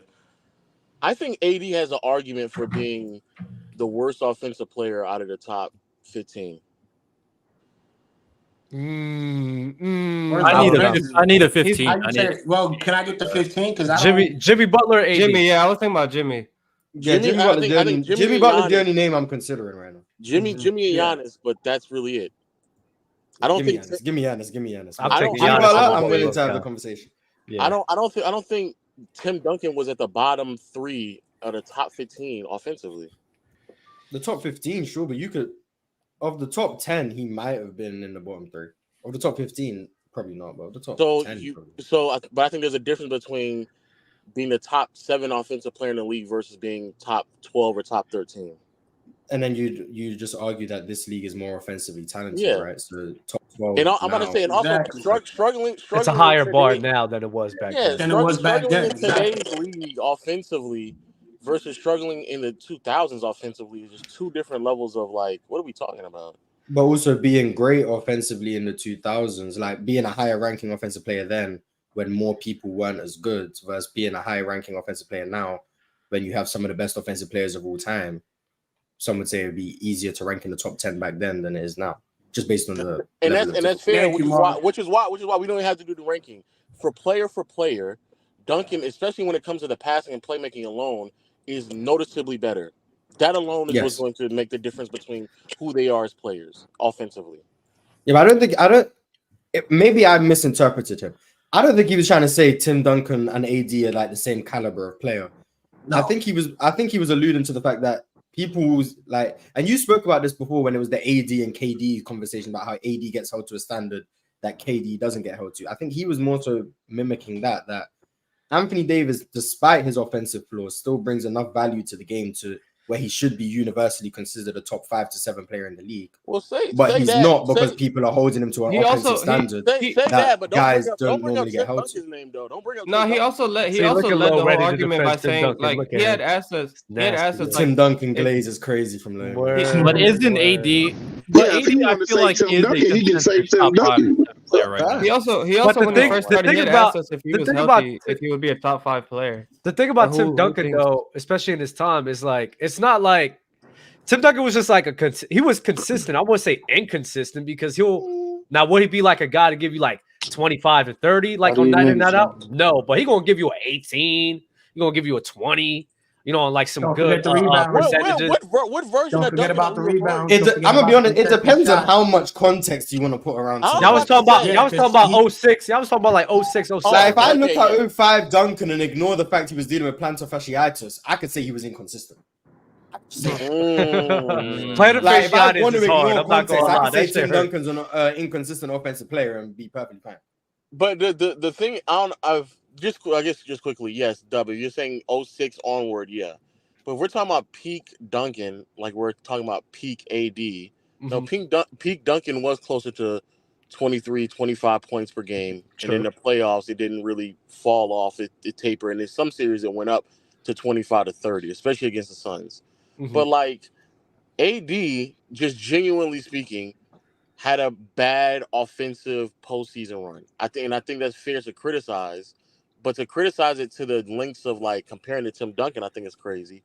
But also criticizing it to the lengths of like holding him to this standard that is astronomically high, but don't do that for everybody else who is only playing one way. I agree with that as well. But you ain't got to bring up Tim Duncan, man. Jesus, man. Lucas got offended on the. You brought up Kevin Garnett as well. But I feel like Anthony Davis is consensus top 5 to 7. Like He's not. People still think he's not the best player on the Lakers. Some people think that's just LeBron Glazers. Like, I mean, that's the consensus. Fair, yep. They say LeBron is the most important person on the team, or he's the best person on that team. Yeah. Where's J-Rob? Get J-Rob in here. I know he said that shit. Yeah, J-Rob still believes that, but it's so nasty. If you said that in like maybe 2020 and maybe 2021, that's just a maybe. I could see that was the last. Yeah, that's the last time you could. Here on out. I think they were interchangeable. I'm gonna be honest. I believe that too. They were both on one, but now LeBron James, he's just. I mean, the age is catching up, bro. It is what it is. It's catching up. Or he was just never that good in the first place, and we just shut up. Hey, Cowboy Man, what's up? Hey, you are severely underrating Tatum defensively, like severely. You want to bring this up? But what about his defensive rating? Why is that his defensive rating? Love Jason Tatum. You can talk about it if you want to. I respect the agenda. Yeah, I mean, I'm just saying, Bro. Go ahead. You gotta go. Jason Tatum is an elite defensive wing. I don't get why people don't understand this or can't grasp this concept. But first off, individual defensive rating is nasty. But But even Chilltown said, like, oh, I want him to get better one-on-one. He's a good one-on-one defender and he's a good team defender. So I don't really see how Ant can be better defensively, especially now. Tatum has improved in that area every single year. So I mean, I do see the potential in Ant being a great defensive player, but I don't think he's on the level of Tatum right now. And I think not just you, but a lot of people just don't really understand or get like how good he is defensively right now. May I go now? Because this is the point I was making. I was saying Tatum's success, he's a good player and he does contribute because he has to be in that position to be considered good. What I'm saying is the fact that he has Brown who can help him on the defensive end when he's off or when he's off offensively helps him out to where he can be consistent. What I was saying as far as player versus player is Ant-Man's lowest rating, I think was in his first year, is equal to Tatum's best. So for me, if you're going off of how he played defensively and actually watch Ant-Man, I think he's better defensively because he doesn't have a secondary guy like Brown to help him when he gets beat one-on-one on defense and Brown can come over and help. Brown's value defensively. Brown's value defensively is not as a help defender. His best attribute defensively is guarding the ball. So even if Tatum gets beat, but you're saying if Tatum gets beat, that's on ball. Jaylen Brown is not a great off ball defender. I know that. But what I'm saying is him being there to be an on-ball defender to help Tatum when they switch. It's a good way that helps them out. Ant-Man is doing this against the best guard, doing it by himself. You do know that Ant-Man has like arguably the best wing defender as his teammate currently in McDaniels. Yeah, Jaden. Wait, and who? I didn't hear you. Jaden McDaniels. Yeah, but wing defenders, according to everyone else, they're not that impactful, so that doesn't mean much. I was talking about defense as far as how they bring to the table because Ant-Man to me defensively has been known through games to shut off his offense, stick straight on defense till his team gets back into the game, and then start to go on offense. Go watch that Tatum. Guy like Tatum who's successful with the teammate because of the teammate of Brown. That's all I was saying. Are you using the personal defensive rating to evaluate that? Like no, I'm talking about I'm talking about from everything. From what I see. Man, you just gotta watch these guys. This is what we're doing. We're really going. I respect the eye test. I mean, what I'm saying go watch the game where watch the game where Tatum goes in Philadelphia. The game 6 where he was horrible offensively, but go rewatch that game and watch him defensively in that game. He was fantastic defensively in that game. And if you're arguing like, oh, Tatum has more defensive support, like I said, Ant right now has arguably the best wing defender in Jaden McDaniels on his team currently. Arguably the best. Right, and then he also now has Rudy Gobert, so he has a lot of defensive help himself. I don't get that argument. He also has Cat. Well, he didn't have Cat last year. Cat was out. What does that mean? My bad. I have to interrupt. Cat undoes everything. Hold on, boss. I have to interrupt this from Jordan Walker. The real question is, will Lowe ever pull up like this to defend Kobe? That's a good question. No, he would not. I've done it several times. When? Name me one occasion. Exactly, no occasion. The Wi-Fi don't want to. Your connection's acting up because they don't want to hear you live right now. I'm not gonna lie. Lowe did pull up for Kobe to debunk the Kobe being inefficient thing. He did pull up for that. Nah, cap. Studies lying. But shout out to Jordan Walker for helping me buy some more VC with that super chat. Shout out to you, man. Appreciate it. Yes, sir. Always, Mike. I did want to say something. This connection's still acting up. But go ahead. So earlier on, before the panel got interrupted for some reason, y'all brought up, or Chill and someone else brought up, Jason Kidd and Luka Doncic. And for me, I just don't see the argument that if you had to choose to build a team around someone, you would choose Jason Kidd instead of Luka Doncic. Because my perception of Luka Doncic, to kind of give like a comparative point, is like by the time Luka's career ends, I see him like he's going to be borderline top 20, 15, depending on if he starts winning championships, top 10. So if I see Luka Doncic as this type of player, I don't see Jason Kidd as this type of player. And if we're going down to play styles, like yes, Jason Kidd's a great playmaking passer, all that good. It's a great defense, of course, but your main guy has to score. He needs to be that elite scorer. That's not true. So, Wait, hold on. I just have one question, and then Rodell can carry on. Have you considered conditioning? Shut the fuck up. I just want to know. Have you considered conditioning? That's all I want to know. You think Luka was working out the feet? I hated that. I was gonna say. What is it? I just want to know if you consider conditioning. As far as offensively, Luka is a better offensive player than Jason Kidd for what Jason Kidd does defensively, rebounding, assists, and also drawing fouls. Because most people don't even realize Jason Kidd used to get these contact fouls to where he go to the line and start messing with the defense as well. So his overall game, I would pick J Kidd because of what he can bring to a team. Now, Luka is a very unique set skill to where he's going to be a top scorer. He's going to be doing his thing. But it's very hard to build around a guy like Luka than it would be for Jason Kidd. Because Jason Kidd, do you want to bring up the list? I'm telling you, Jason Kidd These is are a bad facilitator. If you really think about it, Jason Kidd's like weakness offensively is scoring the ball. It's hard. Is it not hard to build around a point guard that isn't a great scorer? No, I don't think it is. I also think because the comparison came from Cho saying in today's game.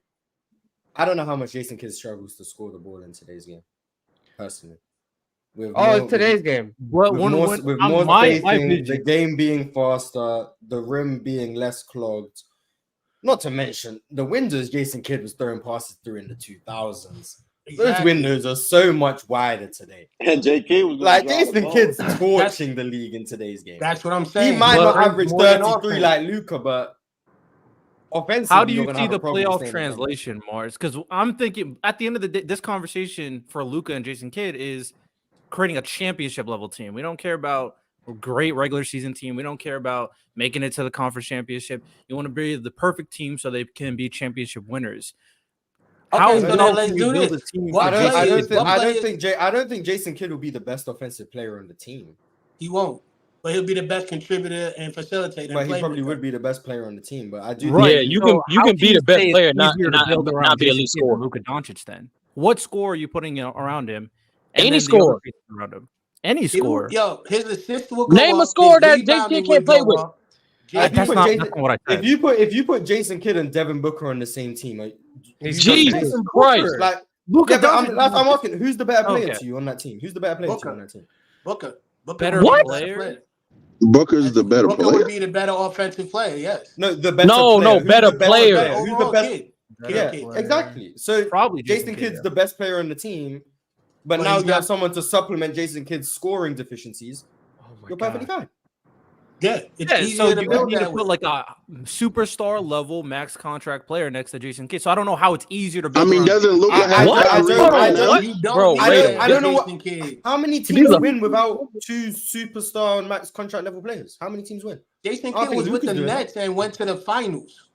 Yeah, I don't know. No, we're not talking about that. We're not talking about that. The argument of he's going to need a He max didn't have another contract level superstar player. with I him. think most teams in today's league need another max contract level player to win. I think that's just what you need.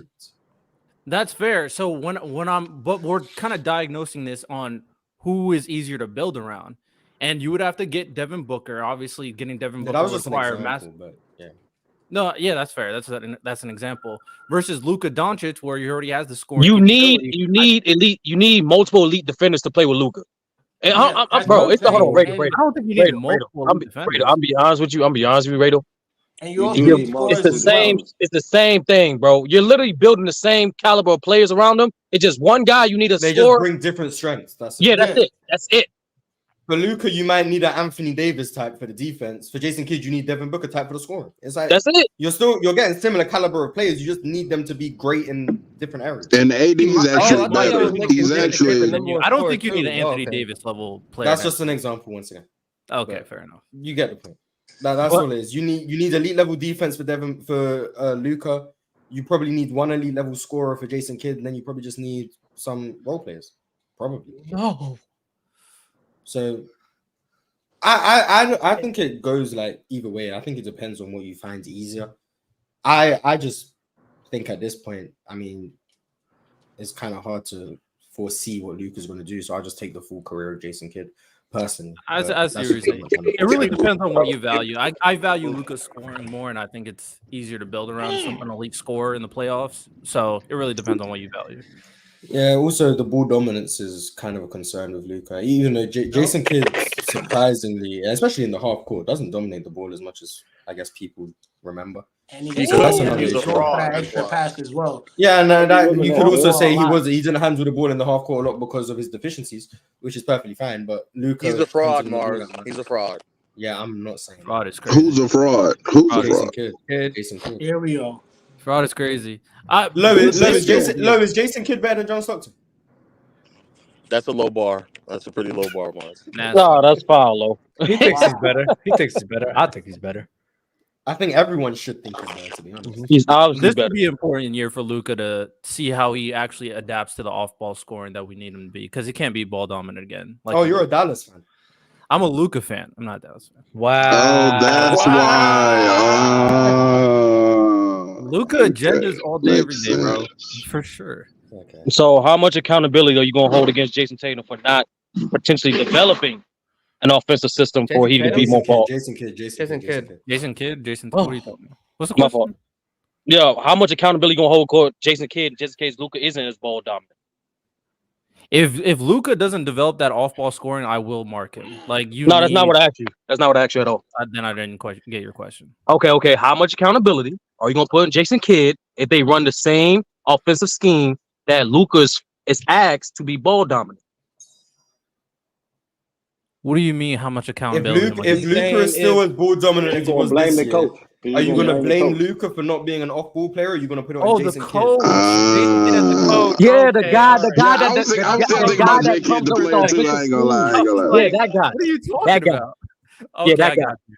Yeah, the coach.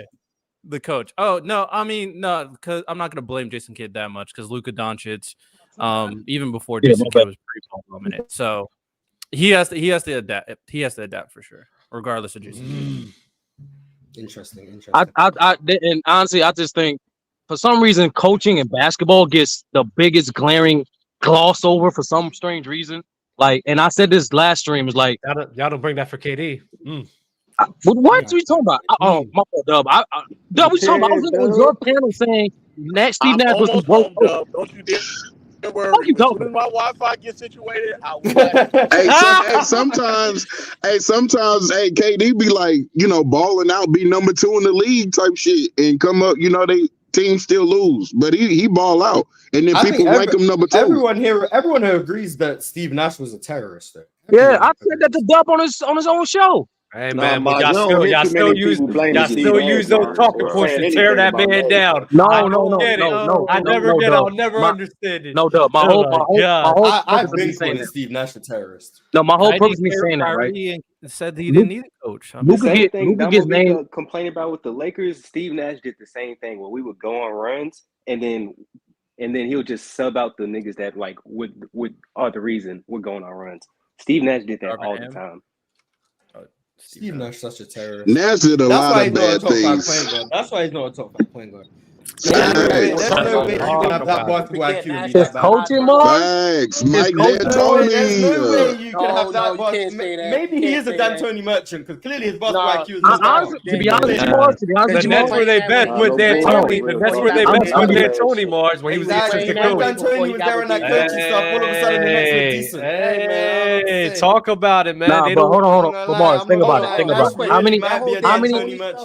How many all-time great point guards? What people need to understand is that system, you have to be a good enough player to develop to where you can be put in that like that. Because if you look at Nash is a great athlete to where he was able to flourish in that system. That system ain't easy. Very few people can master it. Y'all can say James Harden. It goes to how I saw Raymond Felton look like a real PG playing with Mike D'Antoni. I'm gonna be honest. The more I think Jeremy about it, Steve Nash is a D'Antoni. No, he's not. No, he's not. You have to. So who do you think would be ideal for that D'Antoni offense? For you to be considered any type of good player, you have to be Steph Curry. like if you look at how he played his game, he was nasty. Okay, that's fair. Trae Young.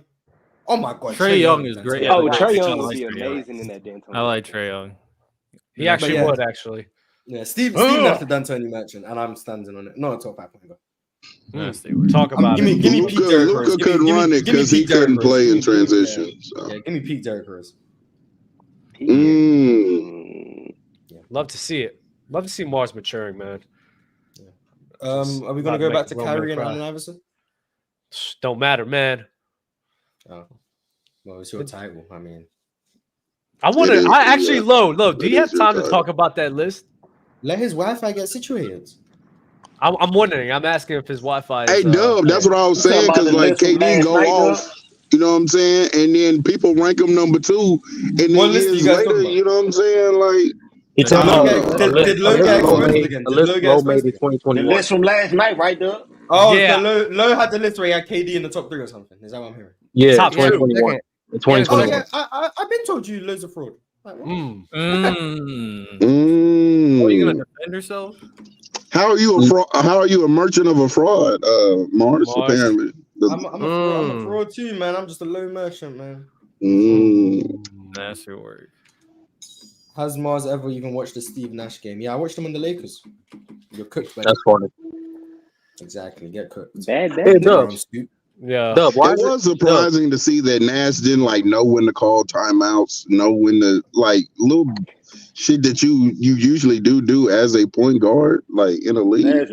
Bro, out of all of his deficiencies as a coach, I feel like timeouts was his worst thing. It'd be terrible. Besides rotations and all that, he would call timeouts at the very He was worst running or not 3-guard calling it lineups with Patty Mills, Seth Curry, and who was the other one?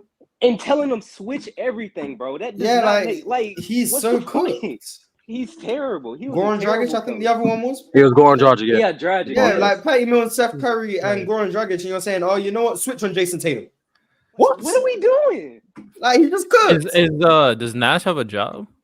No. I think he Nash needs is to- I think he unemployed. deserves Just to say take a that. development I believe in that. He got second chance for what? See, that's Hey, a man. reputation. Just because he was a good player and trying to give him another chance. Nah, he's a bum. Kyrie, KD, James Harden, they're hard to deal with. You feel me? So, that doesn't explain his fraudulence. I'm sorry, that doesn't explain his. That does not explain the fraudulence at all. Hey, man. I don't know what it is. Like, it's just most all-time great point guards don't make good coaches. They don't. Respect Isaiah Thomas. Respect Isaiah Thomas. I don't think good What? players make. I don't think if you were A lot of the all-star, greatest you would make coaches a good never coach. really played basketball for real. Great What? coaches. Wait, so the people who know. Wait, the what? most- Wait, what? the people Bro, who you gotta revise that, bro. You gotta revise that. Pat Riley played ball. Fucking Barry Popovich played ball in the Army. Like, I don't know what the fuck you're talking In about. the Phil Jackson Army, yes, was on the sir. Knicks. Phil Jackson was on the Knicks. Phil Jackson is a champion at a high on the level. Knicks. Phil Jackson is a champion. Yes, Yeah, champion. Facts. Like the last championship the Knicks won. Thanks. Phil So Jackson. the best coaches in NBA history were ballers, man. That just puts things so much in perspective. Not all of them, but like They were role players. Pat Riley played ball. They played Popovich played ball. It allows you in the to Army. study the game right next to the bench and see how everything works. That's why you're a great coach. Did Eric Spoelstra play? But No. they're still out there balling. Eric Spoelstra really don't know what he's talking about, for real. Doc Rivers propaganda. How about Doc Rivers? How about Doc That's why we ain't won the championship. Yeah, Doc Rivers played, and he's a bum coach. Doc Rivers played. Wow. He's the anomaly. We let Did him Coach play. Bud play? No. I don't think so. Okay. Steve Kerr. Steve Kerr. Another champion. role player. And is there any players Mark who were like Jackson, all-star caliber players who made good coaches? Bird was the best one. Bird was the best player. Bird was Larry good. Bird. Who was Are we the- counting who was Bill the Russell? coach. Are we counting Bill Russell? And Bill Russell, yeah. Bill Russell and Bird. Yeah, but he's the GOAT, so that's kind of. Oh, Chauncey okay. Billups is another bum coach. He was a bad coach. Steve Curry. Chauncey Billups ain't been that bad, in my opinion. Kid, he get No. some talent first. Let's see him with some talent. You know what I'm saying? He on his way. Yeah, I think Rondo. But yeah, most of the great coaches, if they did play, they were role players. Most of them, yeah. But they're ballers still. They're still Yeah. ballers. 1000%. I mean, I'm not arguing against them. I'm just saying they were role players. Yeah, I'm not listening to you, Mars, anymore. Okay. Mm. You go super chats? Let's do super chats. Yeah, let's do that. Yeah, go on. Then. Bitch, I'm playing. No way. Wow. You playing Mortal Kombat? Yeah. I'm practicing. Did Dub end the last stream? Oh, Dub, man, shaking my head. Dub did end the panel. It was weird. He just came in, ended the show, and then left. It was weird. Damn. Reggie Reg, for everything.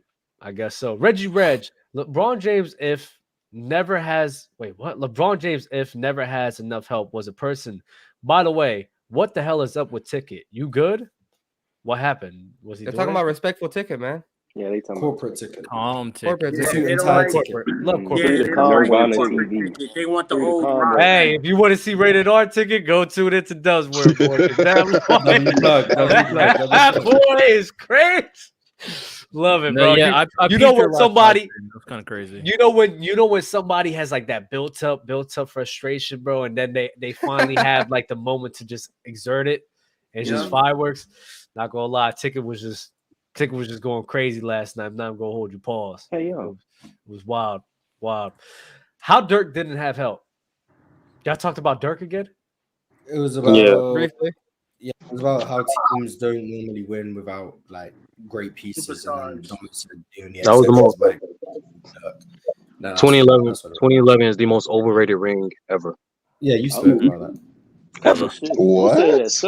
He spoke about it before. Just go back about 20 episodes of Open Gym. He spoke about it. I'm gonna rotate, Brian. I'm gonna rotate you, Brian. Appreciate All right, you, man. Yo, y'all have a good one. You too, bro. All right, Cowboy.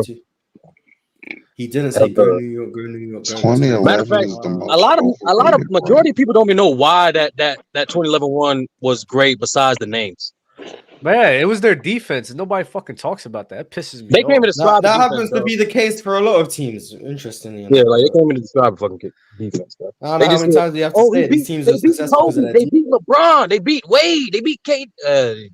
Fucking college. Right, like how many of the last champions were like top 10 defenses outside of what the Nuggets and Okay, so let's go back. So the Nuggets weren't, but then the Warriors were, the Bucks were, the Lakers were, the Raptors were. The Warriors in 2018, I don't think they were. I think They were. In Top 10 2018? defense. Wait, In 2018, not the I think Warriors. they were 11. Not the But Warriors. in No. but in are the you just going playoffs, about I just think they were regular like the season? best defense. In the Just playoffs, regular I think they season? were regular season, yeah. They was really a top 10 defense. But in the playoffs, I think they were the best. They defense. just Yeah, give that effort. I'm not gonna But lie. I'm just going based off the regular season defensive rating. Because that's how most people Right. reach top 10 defense. Okay. So in 2018, I don't think they They were, were but top 10 in we the can add the playoffs. caveat of we know Golden State were a top 10 defense. 2017, yes. 2016, I don't know if the Cavs were. Someone can tell me. No. Yeah, I don't think Not the top Cavs 10. were. So No. 2017, 2015, the Warriors were. 2014, Definitely the Spurs. Definitely Spurs. Definitely. 2013, I think Miami was. 2012, Miami. 2011, Dallas, I think was 8th. So yes. Yeah. 2010, I don't know. the Lakers. Lakers were top 10. Yeah. Defense wins championships. I'm assuming Amen. 09 they were as well. 08 Boston Absolutely. definitely was. That's why the 07 East ain't Spurs weak. were. 08, Miami a 07, top- we was ain't got to talk Miami about a- it. Was Miami a top 10 defense? When? In 06. 06? I don't. I'll double check. If they were borderline. We were ninth. Yeah. We were ninth. Yeah. Oh, okay. Yeah, Almost top a 10. nine. So the fact of the matter is that most of these teams win because And of then defense. Cleveland in 2016 was 10. Spurs, yes. But the question is, how many of them were top 10 offenses as well? So So was the defense or the It's actually offense? And It's the actually Nuggets, the Nuggets were. The Warriors, I think, Were yes. In 2015? I'm talking about 2022. Okay. No, 2022 definitely not. Oh, 2022 they were 17th. Yeah, definitely not. 2022 I know they was were a not high-ranking good. offense in the playoffs, but yeah, regular season. Yeah. No. 2021, I think the Bucks were a high-ranking offense in the regular season, but in the playoffs they got cooked. What? Right. Sorry. Oh, he got cooked. He lost. His ass whooped. 2020, I think the Lakers were. 2019, I don't know if Toronto were. I'll check right now. The Warriors definitely was in 18 and 17. The Cavs were in 16. I think the Warriors were the best offense in 2015. Yeah. The Toronto was Spurs fifth in were 2019. a top 10 in 2014, I'm pretty sure. Yep. 2013, So what's more important? 2013, Miami was as well. Defense. It's clearly I don't defense. think Dallas was. I think the Lakers were. God, I it's don't more know if important. Boston was. But more often than not, defense ranks higher than offense. Yeah. So does it usually when you guys talk about those weak East teams, aren't they usually higher ranked defensive teams and lower offense? No, but Tyson, the thing is, when you evaluate a team, you're evaluating a team in totality.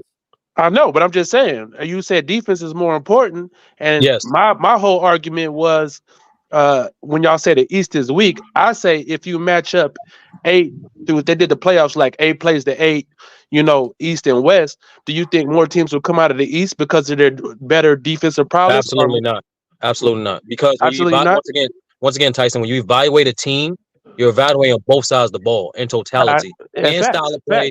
But and if you talk about a playoff setting, there's also matchups and stuff like that too. Let's be honest, that's what I'm Tyson. saying. I'm asking the question. My argument is the playoff pace of play helps those teams. The less more defensive physicality helps those Eastern Conference teams. And I think in a lot of those cases, those high offensives, bad defenses of the West would lose a lot of those series to those East teams.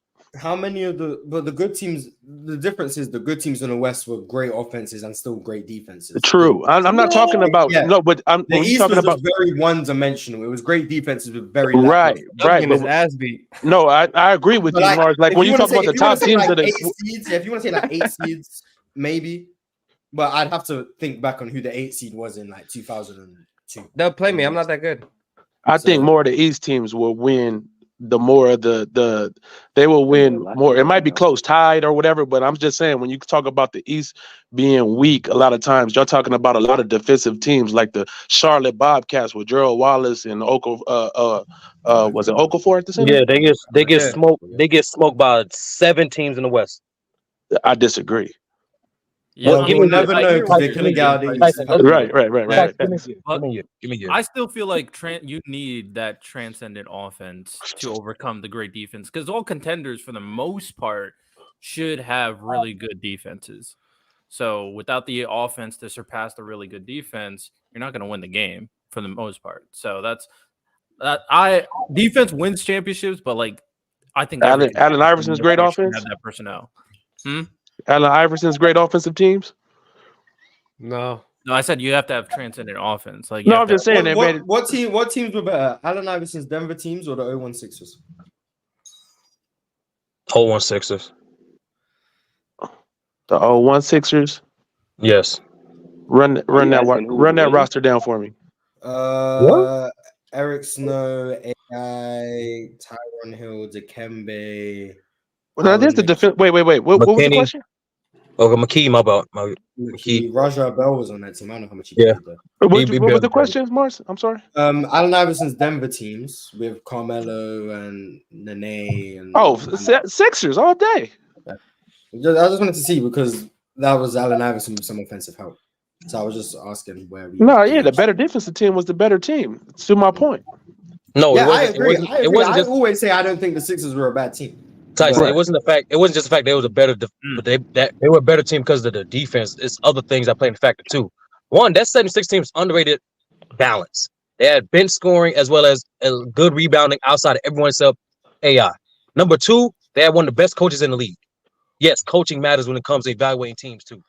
So to me, those are the main reasons why I picked them, not just because of defense. Like I said, when evaluating team, you got to evaluate multiple aspects of that team. Because they had good rebounding and good coaching. That Denver team. He's saying they were more balanced. They were better coached.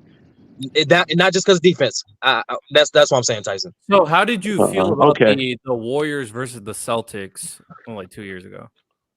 I had Boston win them. Yeah, I had Boston winning. I was horribly wrong. I think most people had Boston winning that series. Yeah, I personally, I didn't anticipate drop coverage on Steph Curry. I didn't anticipate that. But, yeah, that was a weird game plan. That was an interesting plan. I didn't anticipate that. I didn't anticipate that. So. Bad coaching. Hey, man, I think it had. I think I can see what Ime was trying to do. I just don't think, for whatever reason, he anticipated Steph being able to shoot. Can you tell me? Ime goal was to try to limit the split action offense. Like basically try to what makes the Warriors dangerous is their counters to whenever you blitz Steph or whenever you try to prevent them from getting to the 4-on-3 game, basically. 100%. He try to slow that down. When reality, and that's why Draymond was unplayable in offense. Yeah, that's why you gotta when you place the Warriors, it's a priority list. You gotta first try to slow down Steph, then work on the 4-on-3, not the other way around. Okay, but in his switching defense, everything. what can you do when someone can make 30 footers at a 45% clip for 5 out of 6 games? Like at some point, you just have to tip your hat. Like, he put on a great shooting display at home like, series. he's the only player in NBA history who can do that. Like Mars, I thought what he's going to do. I thought he was going to do what he did throughout the other series in the playoffs. Be switch heavy defense first and then adjust later. But he just changed. That's what I expected. That's why I think it was weird. But at the same time, Because they had the personnel to do it too. Yeah, they had the personnel to switch everything, and I don't know. Oh, they started switching. There were times when Robert Williams couldn't switch. That was the yes, he couldn't. He could could not switch at all. But there were times where Al Horford would switch, and then he's just getting torched. Yeah. So like, yeah. So I mean, like, that's Steph, for me. Like when I'm not one for like, I'll give one player all this credit for a championship. Right. Steph in that series, I think against that type of scheme, he's the only player who can win that series, in my opinion. Maybe that's me glazing stuff, but I think he's the only player who, if you scheme against the team that way, that can win the series that way, because he's shooting 30 footers at that clip against drop coverage, and then torching switches. Like, I think works against every other team. I think the team had the best defensive scheme against Steph was a prime Steph was 2018 Rockets. Yeah. When they did that I forgot that 2-2 box zone principle with switch everything while having Clint Capella shade the strong side, the play side majority of the time. I think that was the most effective defensive game plan any team had that Steph played in the playoffs. I agree. Houston, and I don't know if Houston had like a defensive coach or if Mike D'Antoni is just not getting enough credit. I don't know. They had good personnel. Yeah, I don't know who the backroom staff was, so I'm not going to just give D'Antoni credit. But Houston always defended Steph Curry very well, so they gotta get have credit. Personnel They get to credit switch from a lot me of for that. things, man. You gotta have personnel to be able to switch. Yeah, I'm not counting the 2018 Raptors when Clay and KD wasn't there. That's okay. Yeah, You want getting to run a box on one because Quinn Cook's on the floor. I mean, come on, cool. Right. I was about to ask that, but then that exact thought came through my mind. They were It was getting literally- good. They were getting what? Got a question for Dub. That was about to get cooked. First time on the show, so Dub is about to get cooked. Dub is about to get cooked. What's up, y'all? I'm getting cooked y'all right now. were talking about the '60s last episode, and I was interested in this because Dub is always talking about how they couldn't play today, or they're not good. So my question is for like just Dub or just everybody else on the panel. What year in the league, what decade in the league do you think you can make the league? Like, do you think you can make the league in the 50s? Do you think you can make the league in the 60s? Oh, what? That I could make the league? Yeah, like you guys. I don't think I ever could. I don't think I ever could. You talking about when we was hooping for real? Yeah, I'm not gonna lie. Let's say if I really put time in the lab, I can make Stop it. it! Stop it, Dub! Stop it! Don't I can make it. Stop it! My people weren't really accepted in the 50s. So What you mean? Stop it, Dub! Stop it! Stop it! You're not making the league in no era, bro. You think is your physical peak? 50s and 60s. Like, yeah, No. I'm making it in the 60s. I'm making it in the 60s. I'm definitely making 50s, 60s basketball for sure. Yeah, none of y'all are not making any the of league. you guys with melanin saying you're making it in the 50s, you're capping. Yeah, that's gonna be Jim hard. The 60s, I'm willing to accept anyone who's played any sort of basketball. I think you guys could probably make it in the 60s. Yeah, 60s. But any of you guys, anyone in the chat saying 50s, At what level? High school? If you have At least melanin, college. No, I don't think you have to play college basketball. Mars, let's assume that there's no Get race. the fuck out of here. Oh, assume there's no race. Put me in the 50s. Low ran the bench. Low played the bench on his high school team. What do we do? I'm be honest with y'all. 99% of If you put people me in that the 50s, I can average 8 points a game. I believe so. no 99% of people that watching. I got average at least 15 in the 50s. Wait, 50s who in and here 60s. thinks they can make in the 70s though? They're too Who in here No, thinks the they can make 70s I'm cooked. The 70s I'm cooked. 70s they started getting good. 60s, Bro, y'all not making it. You're close. But 60s though. Hell no. I'm making the 50s and 60s. You don't ball your. I 1000% I can play in the. I think I can play in the 50s. The real talk is the 50s, I haven't seen enough all-star 50s 50s and 60s, nigga. No cap. If you play, Hey, low. Real Hey, talk, hoop put like me in the that. sixes. I'll be acting brand new. I'm trying to tell you, bro. Real talk, I hoop would like have been that. going crazy in the sixes. Yeah, if anyone here played basketball like to a college level, 60s, I 1000% agree. If you're anyone high school, who never I played agree, yeah. basketball past high school, 50s, I got for you. Real talk, I real think, talk. I think everyone here who played basketball in high school could play. Real talk. Where did you play in college? I played at Victoria College. Victoria College. That's a JUCO, right? Yes, sir. Okay. And you averaged how many on that squad?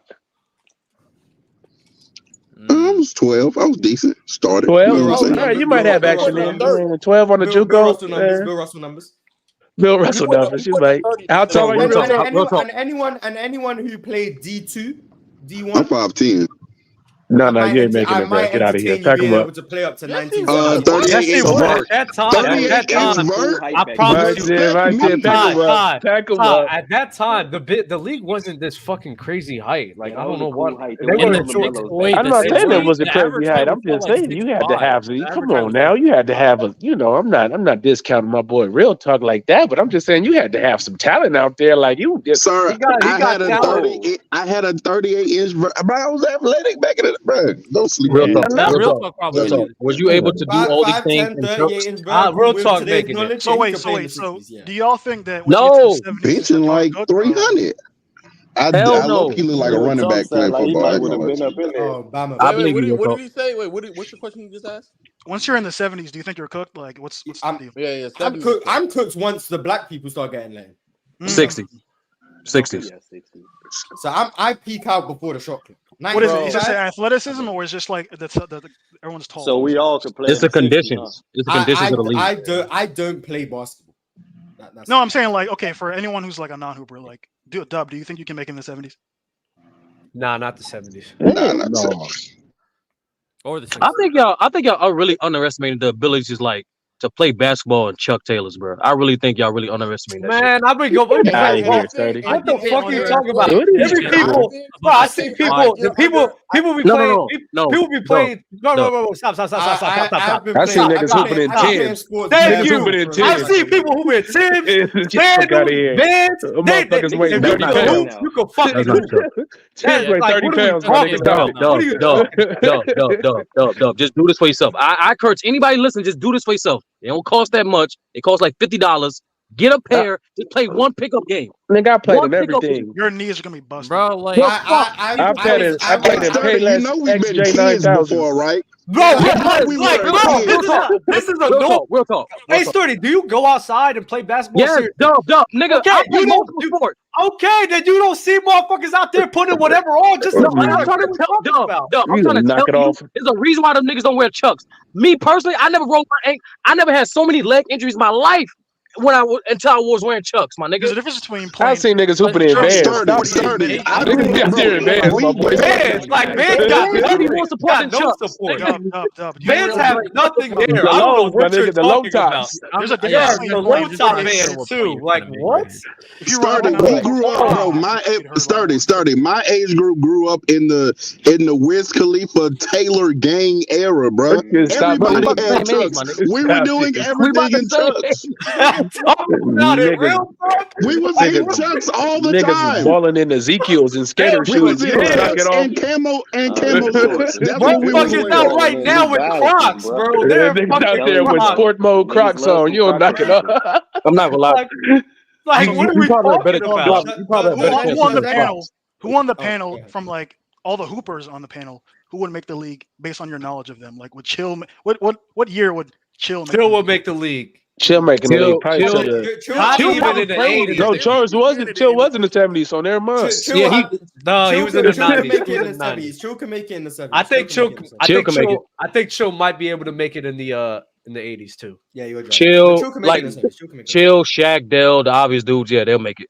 Shaq and Dell can make it. Shaq and Dell can make it to the 90s. I'm about to say they almost made it now, my boy. Like they They can make it to Shaq nice as hell. Shaq, yeah, they might be Shaq nice as hell, bro. Yeah, Shaq. Yeah, I've seen some Shaq footage. Hey, Shaq should be in the league, low key. Hey, low key, them cats is an opportunity away. A lot of cats is just an opportunity away, or a bad coach, or this or that. Like, you know what I'm saying? Shaq talked about that. Yeah, Shaq talked about that. Yeah, that's politics. He was trying out for. Does anyone up here think they could be an all-star in any era? No. I couldn't. I'm not gonna whenever Bob Cousy was playing. In the non-segregation timeline, So if you drop me in the, Bob Cousy was making all-star teams in the 50s. if you drop me in the 60s with my ball handle when I was young, bro, I'm making it to the league. Nigga, you get I'm an all-star. travel every time, Tyson. I had handles, boy. Travel every time. I had handles in my day. I ain't gonna cap. You're right. You're absolutely right that the Chuck Taylor's thing would probably be some learning curve, but the ability for anybody to make one dribble with their left hand that would separate us from every like it don't matter if you're 5'11". Yeah, I'm gonna cross the niggas over. I'm not gonna lie. I'm not gonna lie. I'm not gonna lie.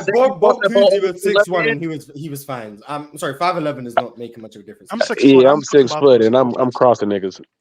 Okay. No, I'm saying, no, Tyson. What I'm saying is you're not gonna be able to. How tall is everybody? No, I'm not traveling, bro. That's not a travel when you cross somebody over. No, in the 60s, bro. Read them rules. I'm not doing no Allen Iverson crossover, my nigga. I'm doing the basic crossover. But you can't do that in the 60s. Yes, you can. You can do it. Stop it. They just didn't do it, 30. They just didn't do it. No, you definitely can't do an Allen Iverson crossover. No, no, for sure. You can't do an AI crossover, but you could do a basic crossover. You could do a basic. They just Timmy Hardaway. Some people did it. Yes, there were some people that were doing it. They wouldn't call it travel. Yes, yes. I'm not gonna lie. Jerry had a low key bag. Does anybody? Hey, Jerry West would be nasty in modern day. I ain't gonna lie. Jerry West had a bag. Jerry West taps out the 80s. Thank you. I'm dunking on Jerry West. I'm bodying Jerry West. What about? Okay, Tyson. Okay. Jay, well, get the tag Jerry West up. He about here, buddy. Yo, Tyson, bro, you better go watch some nigga, bro. That nigga was I know. nice. I'm familiar with Jerry West. He nice, but he ain't. Them basic ass moves. I'm locking that shit up. In the 60s, but he caps out at the 80s. Yeah, I think he caps out at the 80s. Y'all better get your conditioning up. Y'all better get your conditioning up. Exactly. That 120 possessions a game ain't no joke. Yeah, y'all better run that, bro. Not gonna lie, that ain't no joke. That ain't no how joke. many minutes we playing? You did not say how many minutes we playing. Come on, man. No, like them I'm a niggas 6 foot, like 175, bro. I'm out here playing like cooking. 40 minutes apiece back there. 12 minutes on the court. I do believe if you put me in the 50s, I can average 8 points a game. I genuinely believe that. I mean, respectfully, it's not like they're hard sprinting. It looks like a good little jog. It's a good little jog. You know what? Real talk. That is true. A lot of them are jogging. They're jogging. They're jogging up and down the court. It's not like they picked it up in the 70s and the 80s. They picked it up. They definitely went full. Yeah, but they were jogging in the 60s. Like a lot of them were just chilling. They just rebound. Okay, let's jog up here. Rebound. Let me jog up here again. Mark, once Clyde came into the picture, I actually believe that you and I, if we were allowed to play in the 50s, I genuinely believe you and I would average like 20 points. Mars can play. This is nasty. No, that's nasty. Wait. Not the 50s because that was a shot clock. How tall is low? Not the 50s. You can't average 20. Low's taller. I think you're like 6 foot, right? Low, how tall are you? I don't know. 5'11". Yeah, low. What? Yeah, Lowe's at 5'11". I'm like 5'4". 5'11". We saw that jump shot, Low. You're not averaging nothing over 5 points, my nigga. You don't knock it off. Back when I was actually in if you think you're scoring over Bill Russell and Embry and them boys, it's not happening. You got to rely on that jumper, and that jumper is cooked, bro. Stop it. It's the 50s. It's definitely the 50s, bro. I'm not gonna lie. We seen that jumper, Low. I'm not gonna lie. Hey, yo, Low, you gotta straighten up that elbow before. That elbow be all the way out here. Yeah. That shit nasty. I wanna be clear. No, I don't, because everybody did back then couldn't shoot. So no, I don't. I got not lying. Yeah, if you look at how they what you got, a hook shot? What you got, Low? What's in the bag, bro? All I would be doing is playing. All I would do is playing passing lanes, getting steals because they turned the ball over. That's true. Yeah, there's steals. Okay. But you blowing the layup, my boy. I saw the offensive package. We're assuming everybody's peak condition, right? We're assuming everybody. Yeah, if I'm playing when I actually played sports, I'll give myself. I'm not gonna lie. Give his age. Wait, I'm not gonna hold you. If I'm peak condition, I'll probably grab 15 boards, 15 to 16 boards in that. Oh God!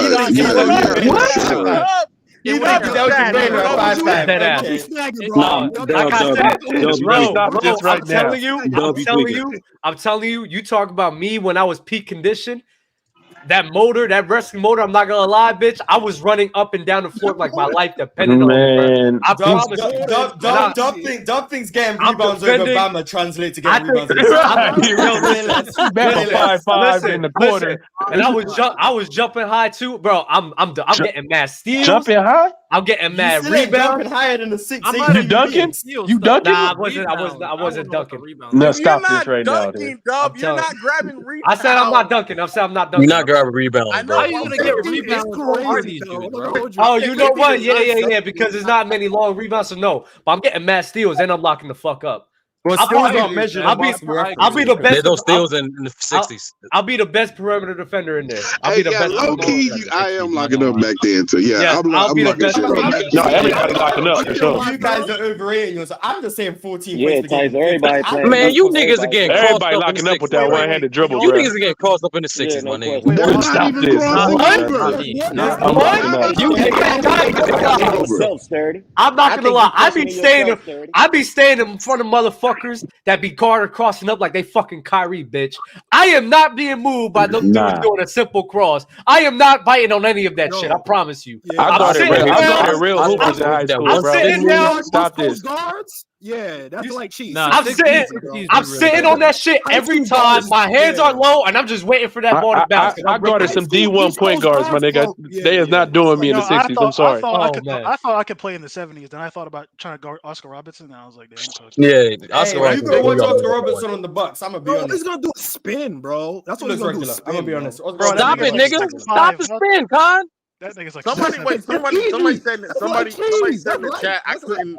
Somebody said in the chat didn't make my high school team, and that is true. The problem though is that when I went to high school, like half of my team went to college, like we're getting college offers before they were even seniors. So like the team I went to high school with, no, I couldn't make it. They were done the 60s, is what you're saying.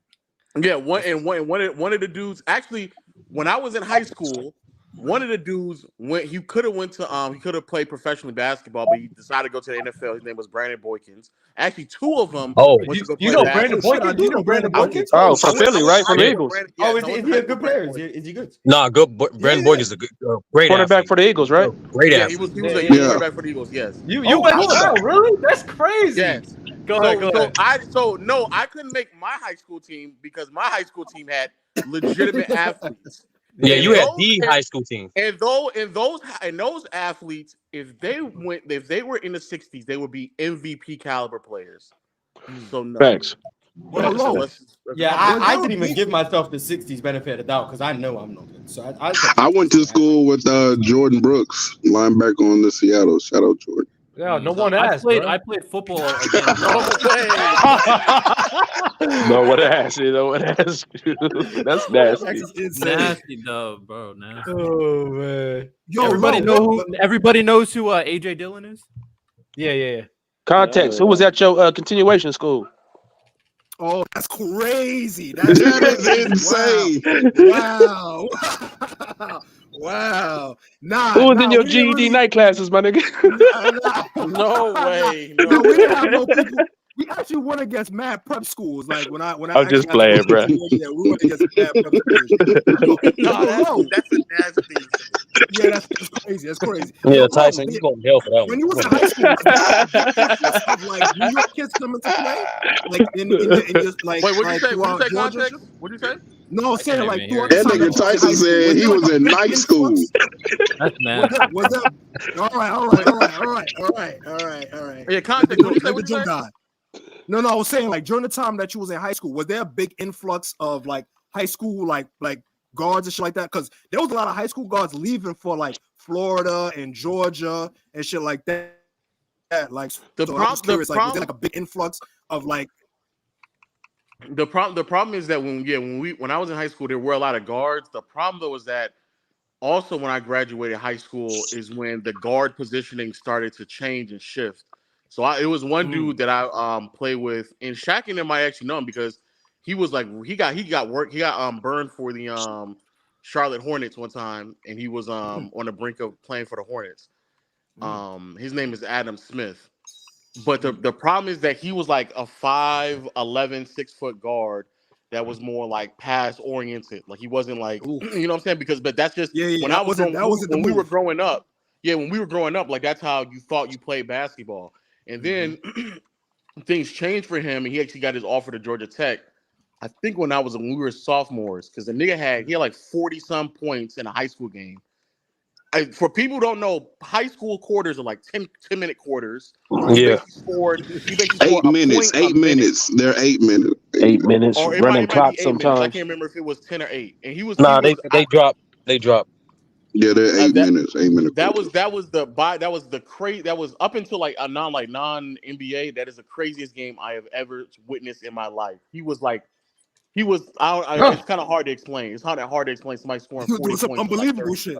He was hitting everything. So again, no, I didn't make my high school team, but that's largely because there was like actual hoopers on the team, bro. Like not some randoms, actual hoopers. No casuals, no casuals. All right. Yeah. You were saying you'll like that low? Is that what you're trying to say? Like enough to get to play in the 50s? Oh yeah. What? I don't know. It's a nasty narrative. Nasty narrative.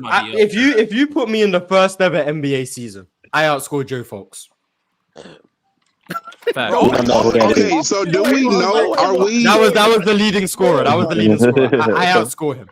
Are we going back in time? You can disrespect it. Are we going back in time and we have all the basketball knowledge that we have now? If we going back like that, real talk. Because if you're making me grow up in that time, no, I'm cooked. Yeah, we could. I'm the best player in the world. Yeah, if with all the IQ that we would have, the ability to dribble with our left, knowing to push people in one direction where they don't feel strong at, like we would have like 70 years of basketball knowledge in our mind to go back to like players that don't have that much. Like, Gotcha. And for anyone who doesn't know, Joe Fox led the league in scoring, averaging 23 points a game, taking 26 shots and 10 free throws.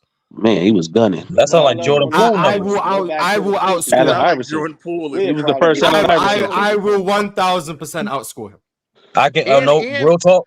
I can see Jordan Poole averaging like 25 on 24 shots a game. Like that's he won the chip that year. I will also be a champion. And let's I'm coaching. Also be clear. I'm Bill Russell out here. It's the equivalent. It's the equivalent of like technically speaking, all of us we're smarter than Albert Einstein. Like everything that Albert Einstein, he presented to the world. Don't steal my takes. I told you that shit.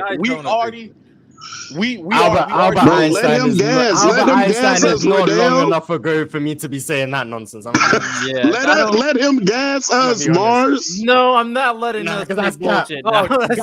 Say it low. People still don't know what the theory of relativity is, and he came up with that shit. So y'all don't even understand all the variables that go into the equation of the theory. So I don't know how we're gonna say. Yeah, the point at the end of the day, the point I'm making is that there's just way more information that we can consume now that would just make us way better at just understanding how the game of basketball can and should be played because of the mistakes that they were making in the 50s and 60s. We've now seen what that looks like when people learn from them. Like that's, I mean, it's just. But basketball is basketball. Einstein. Is basketball the only sport? We couldn't let that go. Hold on. Let me ask you something. Is basketball the only sport where you can say something like that? No, I think that applies. I say the exact same thing about my football. I say the exact same thing. Oh, okay, maybe. I don't know the conditions of soccer in the 50s and 60s. Yeah, look at gymnastics back in the 1920s. If you go watch some highlights from the 50s, they're cooked. Especially sports, bro.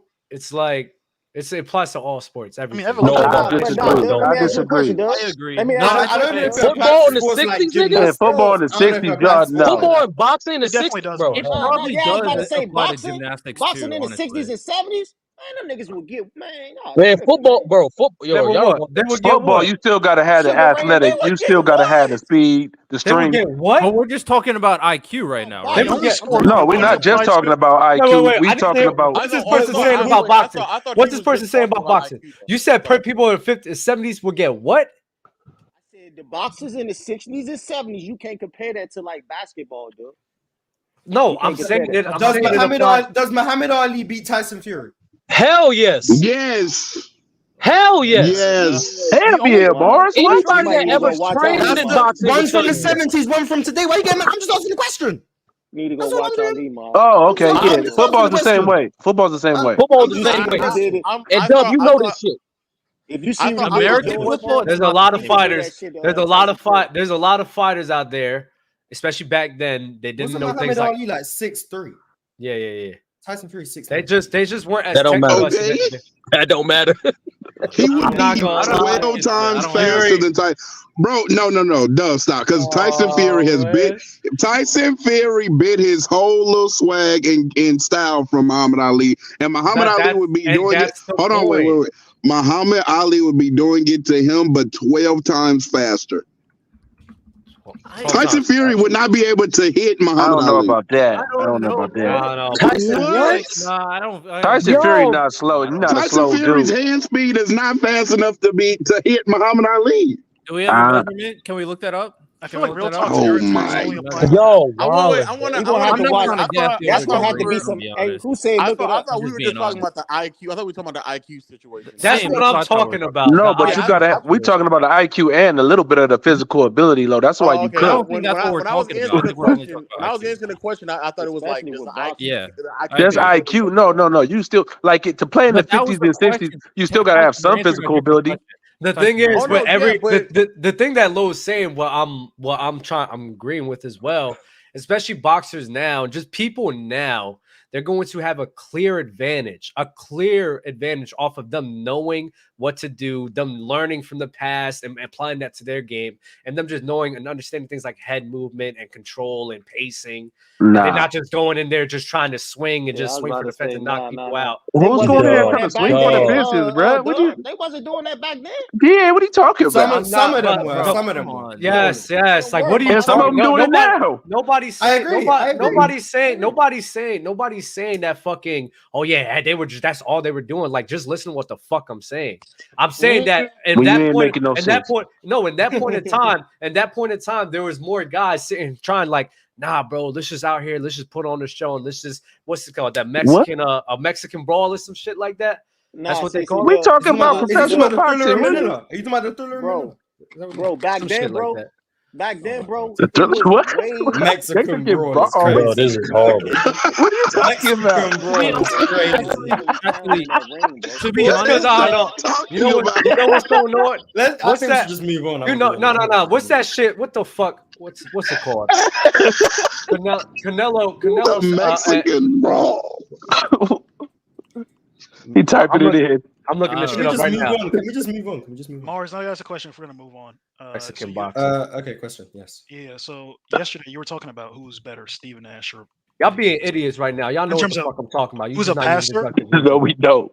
I swear, y'all know. a backyard What the brawl. I swear to God, I don't know what you're talking about. I would love to answer your question, but Yeah. So you were talking yesterday about who's a better passer, Magic Johnson or Steve Nash, and you were saying like it's really close. What makes you think it's like really close? Because when I'm looking at Magic Johnson, I think since he's so much taller and he can see the floor a lot better. And I feel like when I watch Magic Johnson, the fact that he would hit windows, like he would hit down in the low post, he would hit James Worthy, or he would hit Kareem, and they were like in the smallest of windows. And I just feel like when I'm looking at him, I feel like he would find passes like you said before, like the passes would just, it didn't look like the passes existed. Like he would just make shit out of like nowhere. So I just want to like you explain like, okay, what do you see in Steve Nash versus Magic Johnson? Like, you think Jesus it's Christ, they even how have these close? terms right here. They talk old school boxes when motherfuckers is sitting here trying to fucking fight. Let it go, Dub. Mexican style. Yes, it's a Mexican fucking style, you idiots. We know what Mexican style box, but you saying all the professionals had that style? No, that back then, that was the old The Mexican style fighting is still today. Understand something, Ty. I'm saying that was more prevalent back then. I don't think it was. That's just the Mexicans, bro. Nah, it wasn't more Old school prevalent back boxing. then. They literally have this term right now. Old school boxing. Literally referred to old school boxing, known as different breeds of fighters, the different mentality fighters had back then, to focus on physical fitness and discipline, classical techniques, That's and what I odd training said, methods. fundamental New school boxing is more prevalent, predicated on techniques and styles. So what the fuck are we talking? That's the definition right there. I said that, bro. I said that. Then why that makes them better? No, I'm saying that they have an advantage because of them understanding and knowing those techniques. That's all I'm saying. I don't agree, bro. Okay, but next time use deductive reasoning, because the fact that I had to explain that shit when that's just common sense is just that pisses me off. What is common? Don't do that. Mexican Don't do that. style is common. Mexican style, Mexican box. No, that's common sense. Everyone. But I'm saying that's a style today. That's a style that's always been a thing. It has, but you saying like it's like Mexican style boxing back then makes you a better fighter. Like the fighters today are better because they don't have Mexican boxing. That's not what I'm saying. Nobody's saying that. What do you say? They had Mexican boxing back then. That's what you said. I'm gonna repeat what I said. I'm gonna repeat what I said one more time. That styles like that built off of aggressiveness of us just sitting here trying to duke it out. That occurred more back then than it does today. That's all I was saying. That they were relying more on physical athleticism rather than techniques and style and things like that. No, we agree. They was more fundamentally sound back then, Dub. They was more. I don't think that's correct. But go ahead. We can move on. Yeah, watch Sugar Ray Robinson and say he's not a scale. Nobody's saying. Oh my God! Who is saying? Sugar Ray Leonard. Who is saying that? Who was saying that? Who was saying that? Real talk. No one's saying that. No one's saying that didn't happen. I'm saying that was something that had occurred more. Not saying that wasn't existent. Not saying that techniques and people being fundamentally sound and being great technicians wasn't existent. I'm saying that it happened more then than it does today. That's all that I'm saying. So what the fuck are we talking about? No, you're right. You're right. So about Magic and Nash, Mark. Yeah. Great segue. I might be misremembering. I think what I said was people would be surprised how close I have it between them. I still think Magic is better, but I don't think Magic is just in a tier by himself and then no one comes close. Okay. Nash is still number 2, but I do think people would be surprised that I don't just have Magic clearing. But I think Kid 3. I think. So you think so Magic and Nash after Magic and Nash, the next like 3 through 6 is like okay, I get it. What's the whole tier? What's the category we're talking about? Passing. But the thing with Nash is I think it might just come down to how many possessions there was or how ball dominant he was. The amount of passes he was making like on a per game basis, it seemed, that were like through windows or layup passes or passes that probably created higher quality shots. I think that does, in my opinion, trump what Magic was producing just on a per game basis. But Magic for me is the best passer because of the sheer quality of the shots he was creating and the sheer versatility. Nash didn't have the ability to throw as many entry passes as Magic did because of his height. He struggled with that a lot, in my opinion. Yeah. And I think that's why when Terry Porter was coaching the team, Nash didn't have one of his better seasons because he was actually asked to do that a bit more and he struggled. So I think that holds him back in that regard. I do think some interior passes were more difficult because he couldn't see over the top of defenses. So that's what holds him back in that regard as well. But the reason it is so close is because Nash was finding so many passes that didn't seem to make sense to me on a routine basis. That I'm like, for me, if Magic's tier 1, Nash is like tier 1B, and then everyone else is tier 2 and beyond. That's what could Joker do to get in that same tier? I'm about to say, let's just be honest with ourselves. Jokic. Okay. for me, Jokic, Kids, LeBron, and then Bird is like on the outside of that tier. Are all like in the same realm. Like Jokic is with LeBron and Kids already for me. I think that's compliment enough. I don't know what more. You sound constipated on mic, buddy. Wait, so I think what Lowe's trying to say is probably like at their peak. I don't get how that's a bad take. I think that's pretty reasonable. No, I'm asking. Well, I'm saying Mars. Like, what can Joker do to like be considered the best passer ever? Like, best ever. Better at passing. No, like you said Nash and Magic are essentially in the tier they own, essentially, right? Yeah. What could Joker do to get in that tier? Yeah. What could Joker do to get in that tier? Make better passes. I mean, man, some of the passes Magic. In my opinion, there's still some deliveries from Jokic that are a bit off the mark, but now we're having to nitpick. Like sometimes there's been a few instances where he's throwing skip passes and the guy's not in the right spot and he throws it out of bounds. The volume also wasn't there either. The volume.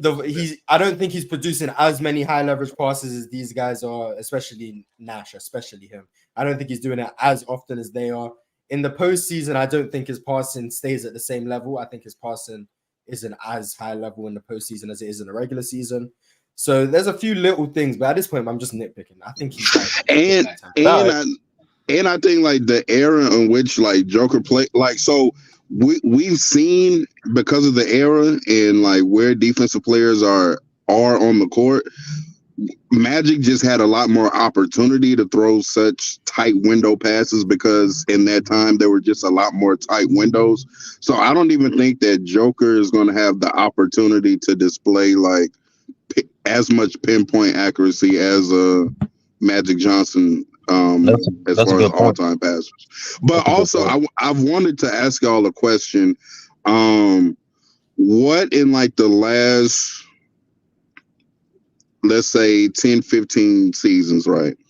What is the individual player like the most impressive season that you've seen? Like what season from a player impressed you the most? That you've seen just live? a player, Last a player 15? in general? Last 15. Yeah, any player. So like, so the reason why I'm bringing this question up is because like I started thinking about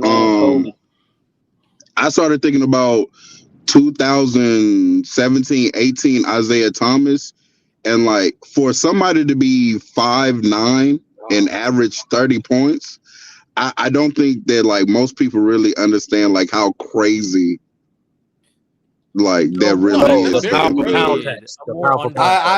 I've never seen anything like 2016 Steph in my life. I've never seen that. I think Steph is a good one. I think the seasons you put up there is, you know, you got Russell's 2017, LeBron's 2013, Curry's 2016. I think those are three you're gonna pick from. If you just taking the last 15. LeBron 2014 from an impressiveness standpoint, give me 09 LeBron over 2013. That's a hot take. I get you saying. I think just from like when I'm watching them, I'm just mesmerized. 09 LeBron. 2013, I'm fine saying was better. Oh, so you don't have to watch it live? But I've never seen an athlete like 2009 LeBron in my life. What he was doing, Jesus Christ. I can't explain what he was doing. So that's from an impressiveness standpoint. Last 15 years is basically to 08. From 08 till now. That's what he's saying. What's a more underrated players? 2016 Steph is still on. Yeah, 2016 Steph is I don't think I'm just saying between those three. It's between those three guys. That's my opinion. 2016 Steph is still pretty. Because that is a year that I vividly remember, and I not only vividly remember, I remember thinking to myself like, I've never in my life, Dub was mind your fucking business. I remember that. I remember that year, and I vividly remember telling myself like, I couldn't even fathom a nigga ever doing some stuff like this, and I was watching him do it every single night. What seasons are? Like 2016. 2016 stuff, yeah. Somebody pulling like that from that deep from three is kind of just on top of them going 73-9 too. Like that was a crazy year. Yeah, that was a crazy year. It's the fact that he was still getting his numbers and he didn't play in all the fourth quarters. Like I remember that shit. Yeah, he was dead sitting fourth quarters and like already got 30 and like they done ran the team off the court in the third quarter. It was craziness. Steph was Do definitely. do you know how crazy shooting 50% from the field when you're shooting 11 threes a game is? That is wild. That is wild. I'm not gonna lie. Yeah, he was. I OD. remember. He was OD. I remember He was the OD. narrative. The narrative was Golden State got lucky, and then Cleveland would have won if they run it back. And then Steph comes into the season scoring like 40s and 50s in like the first 2 games. I'm like, okay, yeah, great. I'm just watching. I'm like, okay, so this guy's just cooking. I think one of the early ones was against the Pelicans. If I remember correctly, they played New Orleans like 2 of the first 5 games, and I think he had 40 in one game and 50 in the other one. Yeah. And I was like, okay, so he's just torching them. I'm like, Jesus Christ. That's why I don't understand when people say that people could do what Steph did. And it's just Oh, no Dub about to no, get upset now. K. Thompson, let me ask you a quick question. What he about to say? Dub What about to did he be say? upset. What did he say? What did he say? No, never mind. Don't worry about it. No, K. Thompson, let me ask you a clarification question. Like, it just reserved for people who want. It's just reserved for people who want MVP. That's it. No, I've seen impressive seasons that didn't go to MVP. Yeah, I'm not gonna lie. Harden 2019 got to get some credit. I agree. 2019 Harden is definitely one of the more impressive seasons I've ever seen. Definitely, I think it's more impressive than his MVP year. That's a fact. Is that the year where he had like 30 plus games of 30? It was the year he scored 30 points in more games than anyone other than Will in a row. Yeah, he averaged 36. Yeah, he was going crazy. Houston Harden is Houston Harden used to be going crazy. Of course, you would say that. Nick, he was. That's a fact. I'm not making that up. I wonder how differently Steph would be spoken about if the Warriors won that chip in 2016. He would unequivocally be better than Magic right now. The greatest. He would be a top. He would be solidified top 10 for sure. It wouldn't even be a question about like. He'd be the greatest Blazer of all time. Let's do. Low, think about it. Hypothetically, though, Steph doesn't get hurt in the first rounds against Houston and then the second round against Portland. He just plays the whole postseason healthy. So you get something close to regular season Steph in the postseason, and they win, and he's the Finals MVP. That's an insane run. Let's be honest. That's the greatest season of all time. We're hearing Steph top 5 talks already at that point. That's what I'm saying. It'll be top 5. Yeah, he might be top 5. There would be Steph top 5 player talks at that point already. But objectively, that's like the best season of all time. Like, because they were comparing him to Michael Jordan.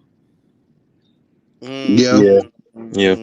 And then they want to go. Would he have been definitively better than LeBron? I never said Steph Curry was. I'm not gonna cap. Real talk. Yeah. Real talk. So he would have been definitively better than LeBron, like because because he did win, and we saw Bron come back from 3-1. No. It's not just winning. It's not just winning. Is what Mars said. It's the fact that he didn't get hurt, and he's able to at least come close to what he did during that regular season. Yeah, what I was saying is because LeBron was able to come back from 3-1, and like because Steph had already had the crazy regular season, right? So I think it was really the postseason that got people back saying like LeBron was definitive number 1. Because I do remember in the regular season, it was a toss up because Steph was doing craziness. So that season by the time number 1. So if he beats LeBron in that finals, do you think that the pendulum swings back to Steph in saying that he was definitively the best player in the world? I think he'd be considered the best player in the world by the consensus you want the LeBron fans. Yeah. Me personally, I just think exactly what Mars said. I think he has to maintain that consistency throughout the whole playoffs and not just his team winning in the end. So wait, Mars, in that hypothetical, is that the best season of all time in your opinion? In that hypothetical. If he wins the chip, yeah, for me. And he it's not just winning.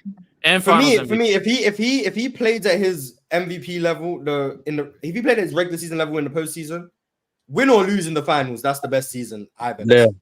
Yeah, that's up there. You can say that. And I wholeheartedly believe that would have happened if he doesn't get hurt in the first 2 rounds. But I mean, long term, you could say it benefits Steph because now KD's there and he gets 2 extra rings. So he traded 1 ring for 2, so it benefited him. But can you see a situation where Steph plays at that level that we're talking about and he loses to the Cavs? I don't see them losing, no. But if that's what I'm saying. But I can't foresee his other teammates getting hurt. maybe Draymond still gets suspended and Bogut still breaks his leg. Fair, that's fair. And then even Steph at that level still loses. So I don't know. Yeah, that's a good point. Yep. Hey, low. Yeah. Is Low there? Yeah, I'm here. Is your Wi-Fi ready? Yeah, I did. Just got connected yesterday. Yeah. Okay. So I mean, do you want to go ahead, Dub?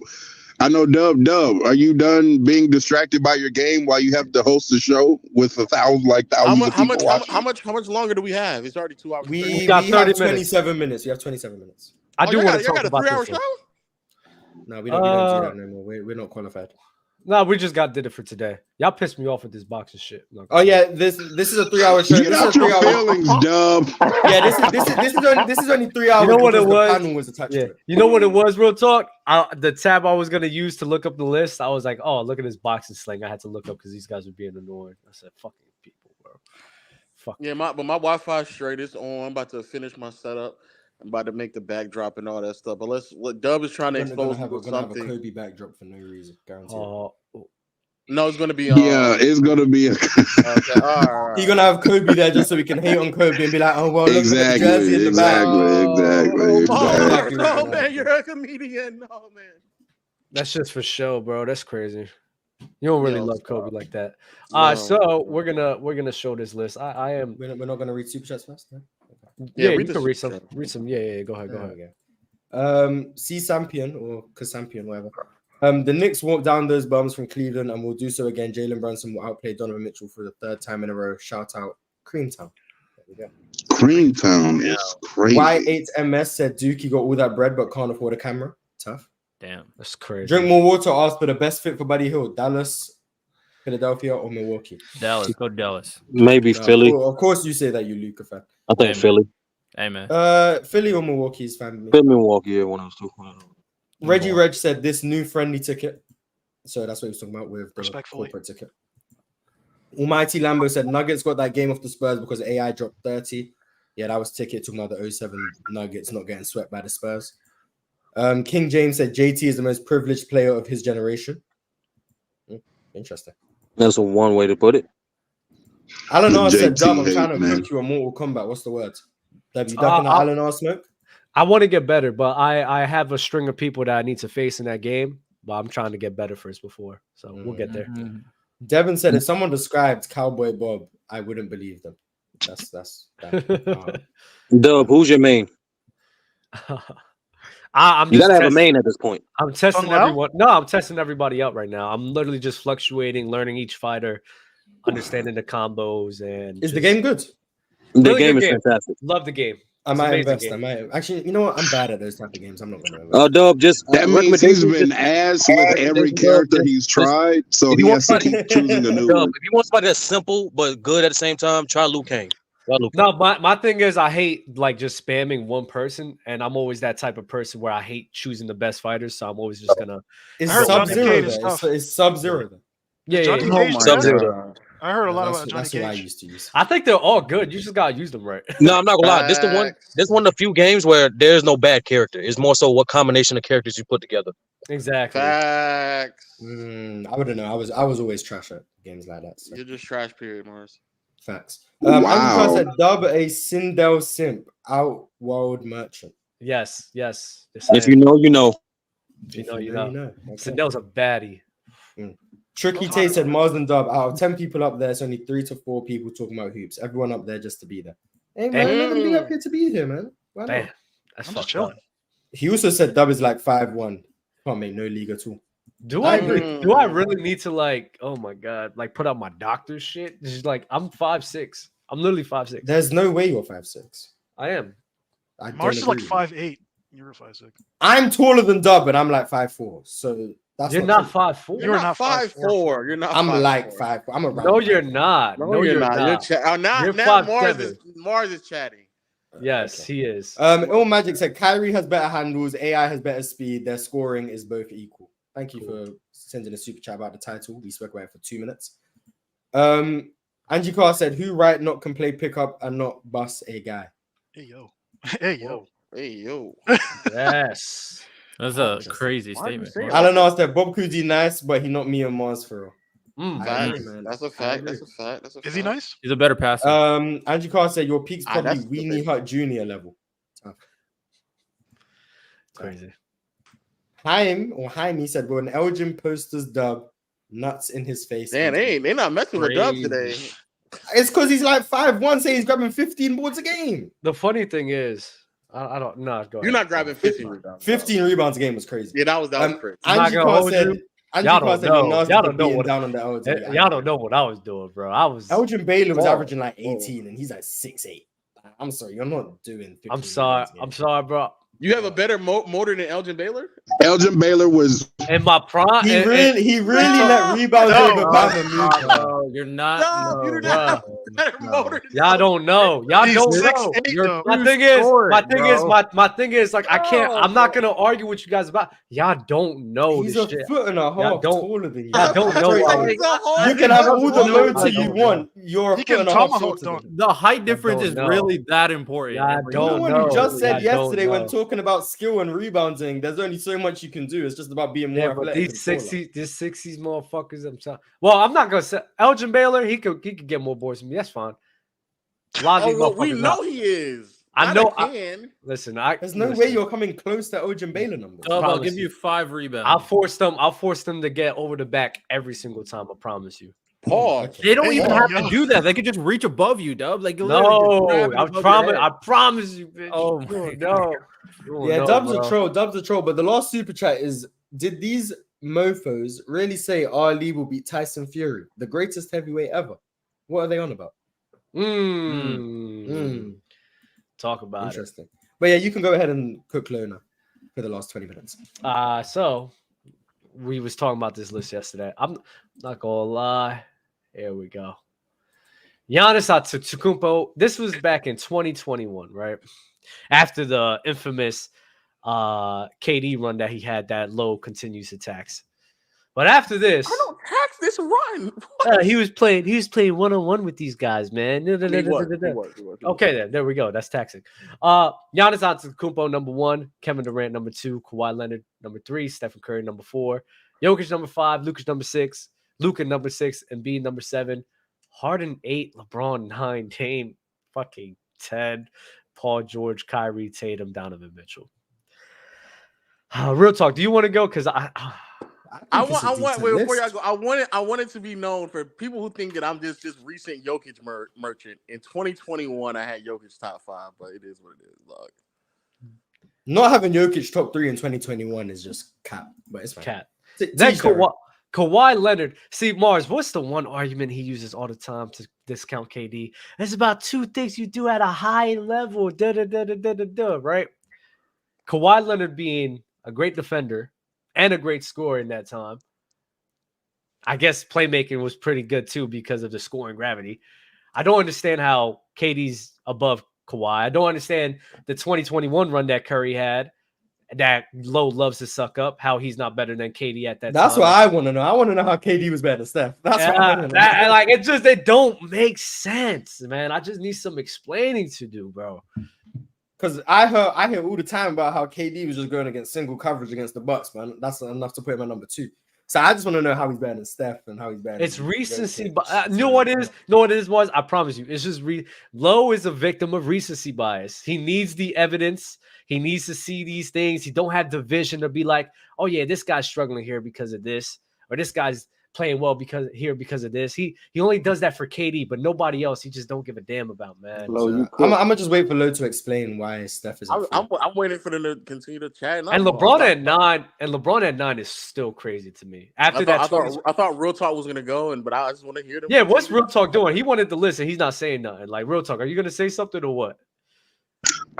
First off, give me 3 minutes. Number 1. Number 2, Dub, you wanted to bring up this list and all of that, right?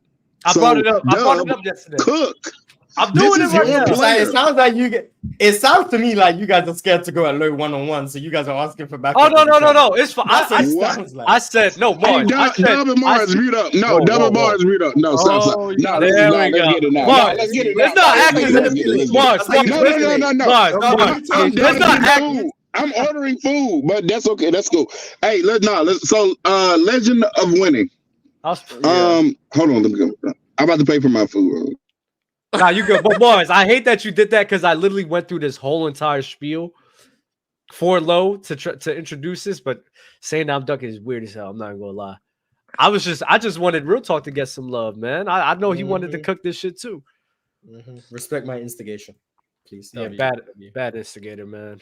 It was a good instigator because now exactly. What are you talking about? That was great instigation. Yes. W content creation right there. But I will say I actually think this is a decent list, other than KD over Steph. But I think it's a decent list. So LeBron at 9 at that time. And to be fair, if I had made a mistake, as I have grown now as a basketball intellect, yeah, look, KD at 2 and Steph at 4 is wrong. It should be flipped. Oh, okay. So you said you made a mistake back then, is what you're saying? Yeah, that's wrong. It should be flipped actually. I would just have Giannis, Steph, and Jokic as my top 3. KD and Kawhi 4 and 5. Luka, Embiid, Harden, LeBron, Dame, perfectly fine with that. Okay, Low. Yeah, after that, I don't really care, to be honest. It's fine. Low. Yes, we're talking. Yes. So the thing about this conversation and a lot to what Dub tries to talk about, and we view it as nasty, but I can somewhat see what he be trying to say. So I see this list, right? You have KD at number 2. This is clearly after the Milwaukee series, in which you do tax now. You do very much tax that series because he was playing in 1-on-1, but you didn't tax it at the time because it was a good enough playoff appearance to put him number 2. But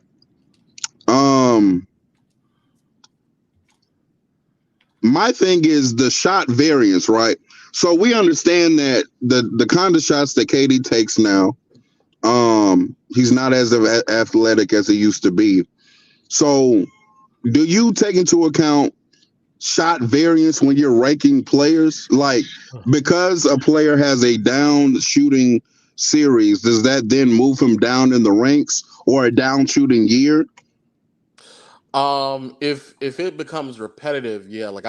Like last year against Boston, I was way more receptive to like KD potentially not like falling that much or falling at all, because he genuinely could have just had either a bad series or like he went up against the number 1 ranked defense and had the personnel to really slow him down. So before that Boston series, where was KD at, and like where was he listed?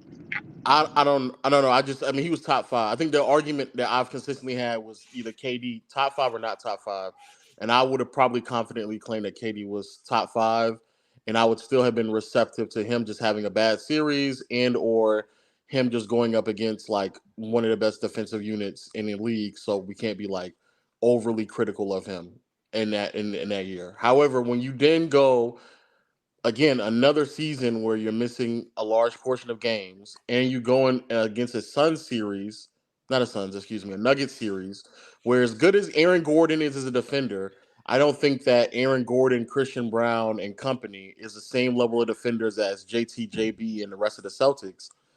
I think that he should have had a better outing. And so now we're talking about potentially this is a reoccurring theme with KD. This is much more common.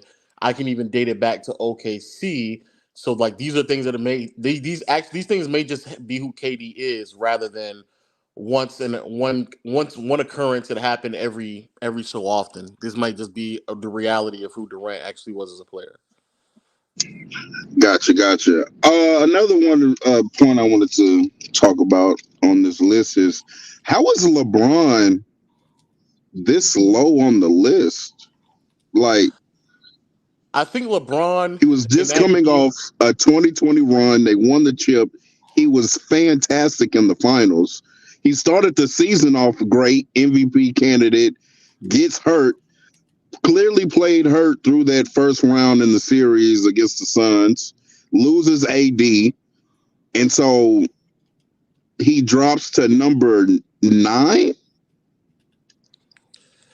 If I'm not mistaken, I think in that year LeBron only had 30 really great games.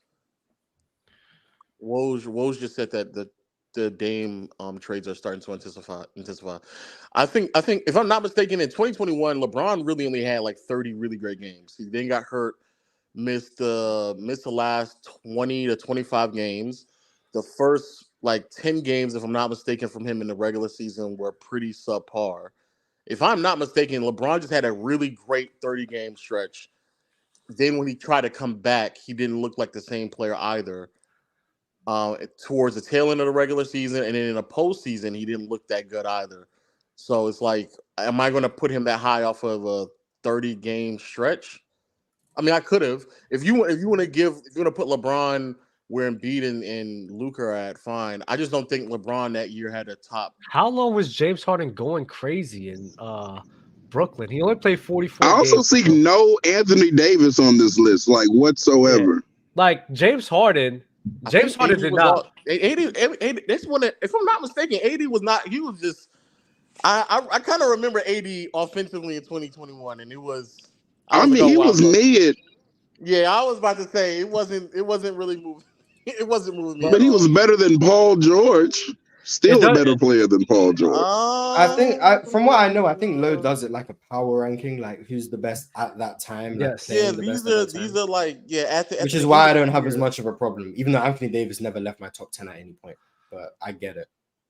But if this is the you're a power rankings guy. I told you it's recency bias. That's how he does things, off of recency bias. I think the only one is bad is that yes, Curry should be over KD. That is actually like the definition of recency bias, though. Doug. James Harden. I mean, low. James Harden being above LeBron still doesn't make sense to me because he went on his little MVP stretch, not for no like 30 plus games. I mean, it was probably like 30 actually. It was probably around 30 games. The same way LeBron, the only games he played well was 30 as well. So in my head, it doesn't make sense to me how he comes back after injury, trying to sit here and get the team together while AD's hurt. I don't understand how he's not getting the benefit of the doubt. After when the season before, he dropped 29 in the finals, played well in the regular season, and was undeniably a top 3 player. I don't understand how a top 3 player. Do you think? Well, when you miss 20, well, I can't remember what we said. It was like 25 to 30 games or somewhere between there. So when you miss 25 to 30 games, when in the games in which out of the 40 some games he played, I think maybe like 30 of them were at that level. And then also, I think even part of that 30 game stretch, you're playing with AD. And then you go in the postseason, you miss games because of health. You come back, you're not the same player. And then when you go in the postseason, you also just look worse as well. Like that's why. Same thing with James Harden. Same exact thing. James Harden did not look bad in the playoffs until he got actually hurt.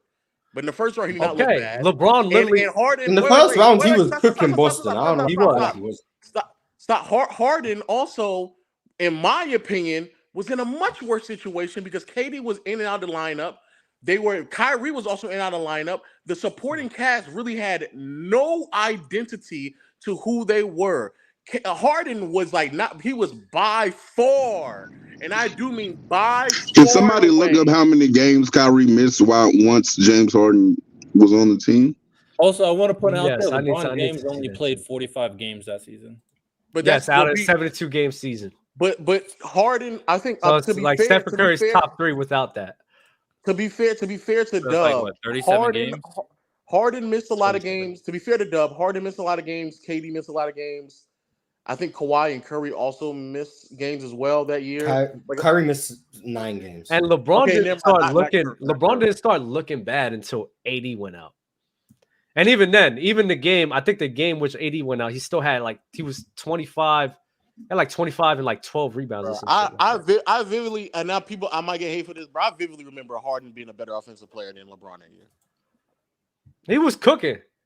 James Harden was cooking, but still off of. And this is the thing I have with you. Am I tripping? Is that tripping? No, somebody can have a better. That Harden. I said Harden was a better offensive player that year than LeBron was.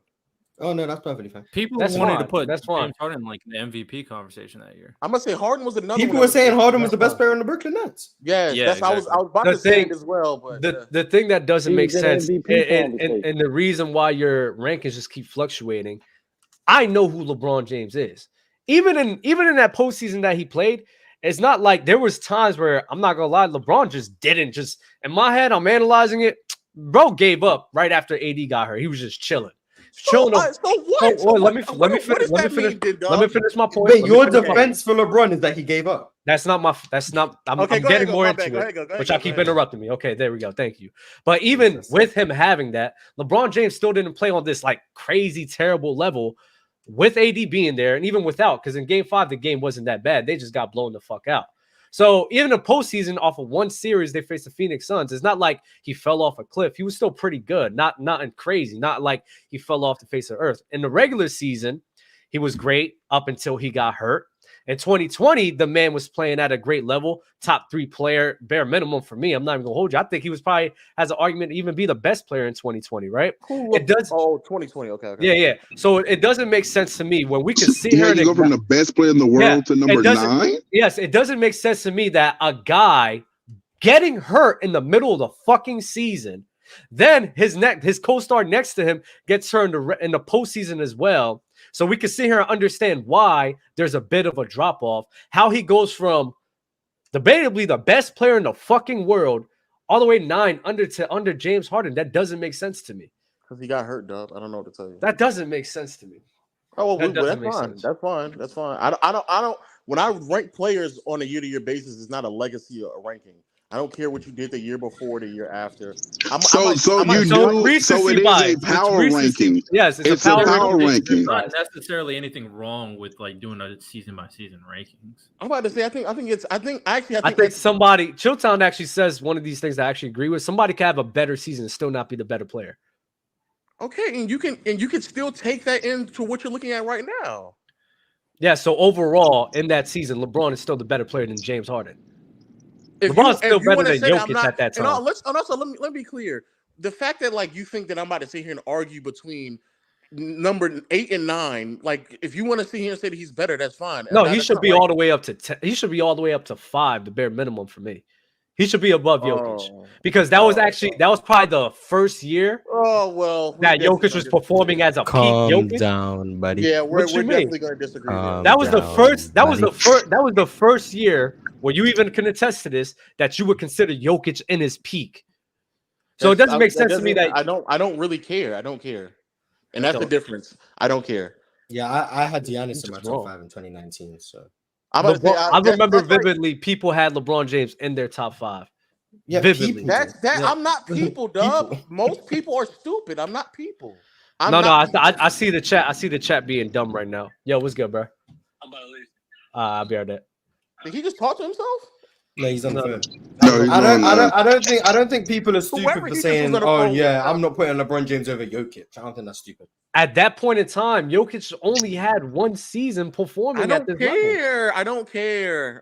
That doesn't make sense. That really doesn't make sense. Y'all just using because this is y'all just using. Oh my god, it's recency bias, bro. I swear to fucking god. Oh my god. What they actually I had Jokic at number 3 in 2021. If that's recency bias, I don't care. I'm standing. It's literally what they did that season. That's what it is. Yes, it's a recency bias power ranking. That's what I'm saying. I'm fine with LeBron James being I guess if that's how you want to label it. Account what he did in the previous season. I mean, but Lo, if you're saying that it is based off if you're saying that it is based off what I have last seen and how you're playing right now, I mean, then by definition, it would be considered recency. Like to me, I guess, but I think a better way to describe it is just what somebody did for that season. This isn't like a who's the best player in the last 3 years. That's just not what this is. And so, in the biggest problem that I have with the way that Dub and many other people think this way, what ends up happening is we get 1, 2, 3 years removed from where a player once was, but people still talk about these players as if like they're doing something that they're actually no longer doing. And so that's actually my bigger problem. My issue is this. Go ahead. I'm almost done. That's the reason why you get people who think that KD can do things that he can no longer do. It's the reason why Dub thinks Klay Thompson is somebody that he's actually still not anymore. It's the reason why. Who was caping for Klay Thompson this year? I never caped for Klay Thompson this year. I'm not talking about that. I'm just talking in a general sense. It's the reason why we go into seasons and people put these expectations on players based off of things that they saw 2, 3, 4 years ago. And then we get into the regular season and we go into the playoffs and we get game after game after game after game will pass by. And I got to sit here and I had to explain to people like LeBron, hey, LeBron, he hasn't been shooting this well. He's not that same shooter. He's just not the same player he once was. Oh, no, I think he's gonna turn it up. He's gonna turn it up. No, he's not gonna do that. He hasn't been doing that for the past couple of years. And we sit here and we go through every single year. I mean, every single game, and it doesn't click for people. And then what's even worse, on the flip side of things, when somebody is ascending and has been ascending for the past 2 to 3 years, and people don't want to admit it and acknowledge it, it's the reason why I come up here and y'all sit here and claim that I'm glazing Jokic, where you can clearly see 3 years ago, I already had him as a top 5 player. You done? So you shouldn't just SGA be top 10 for you? No. I need to respond. I've already said that. I need to respond to this. Hold on. How long do we have left, Jeff? How long do we have left? We got 2 minutes. It's about Ethan this whole entire dumbass shit that he's talking about. This is why being so reactionary is so fucking bad, because you have so many bad takes that goes up and down, where you're constantly shifting and constantly changing. You can't just stick the ground and be like, this guy's having a down year, and then the next year he's actually performing at the same level which we thought he could be. KD, you want to say, okay, to us, like, that's fine. There's a bunch of other players that has a down year. Stephen Curry, for example. Stephen Curry had a year last year in 2022 that wasn't great for him in the regular season, but what we seen in the postseason, what he did in the next season, we seen that, you know what, he's having a down year. That can happen, Lo. So when you have a LeBron James, when you have a LeBron, I'm giving you LeBron. When you have a LeBron James, 2015 LeBron James having a down year, sitting here turning around, sitting here playing the next 2 seasons playing great, you can understand that happens. Jokic being in his first year, entering his fucking peak in 2021, when LeBron, we know in 2019 that the Lakers was going to make the playoffs if he didn't get hurt. In 2020, they go to the finals. He performs great at an amazing level. You talked about the defense. He was playing well at that time. He scored well, still a great playmaker. 2021 was an MVP conversation because of how well that crew was playing. And then his team gets derailed because of injuries. For you to just not sit here and just acknowledge the fact, you know, Jokic is playing great. We could rise him up in these standings. But LeBron James and who we know in which he is, and we can understand if he's not performing well, is mainly due to the scenario which around him, not giving him that benefit of the doubt. That's weird. That's not a true ranking, because you're not going off of overall. You're just going off of, oh, this dude playing well right now. Let me hop to his dick real quick right here, and let me hop to this dude right here who's playing well right now. That's basically what's going on right now. We can, and wait, I want to be clear. We can agree to disagree, because this part of what you're saying is true, right? I do think, like 2015 for LeBron turned out to just be a bad year. Last point. I give you last example. Jimmy Butler. I see you didn't have Jimmy Butler in that list being top 15 and that top 14 player, having Donovan Mitchell over him after he had a down year with the 2021 Milwaukee Bucks. That's another example. I think he was hurt. He was hurt. I just think he had a down year period. He had a down year, but in my head, I thought Jimmy Butler has been better than Donovan Mitchell since 2020. And I think you have Jimmy Butler over Donovan Mitchell right now, right? And Paul George. Paul George. I think he's better, but I don't think it's that big of a gap. Well, Paul George, for example, I think Jimmy Butler has been better than Paul George ever since 2020. Well, all of a sudden, Paul George is better than him because Kawhi got hurt. I think that's also debatable. These are all very debatable players that were. But again, you see, it changed very much for you because you did not just sit here and understand that Paul George probably just went on a run and Jimmy Butler just had a bad season. And then they sat here and turned it around like, you know what? This guy has always been better than his ass. Hold up. I got to say body to my knees. I'm right back.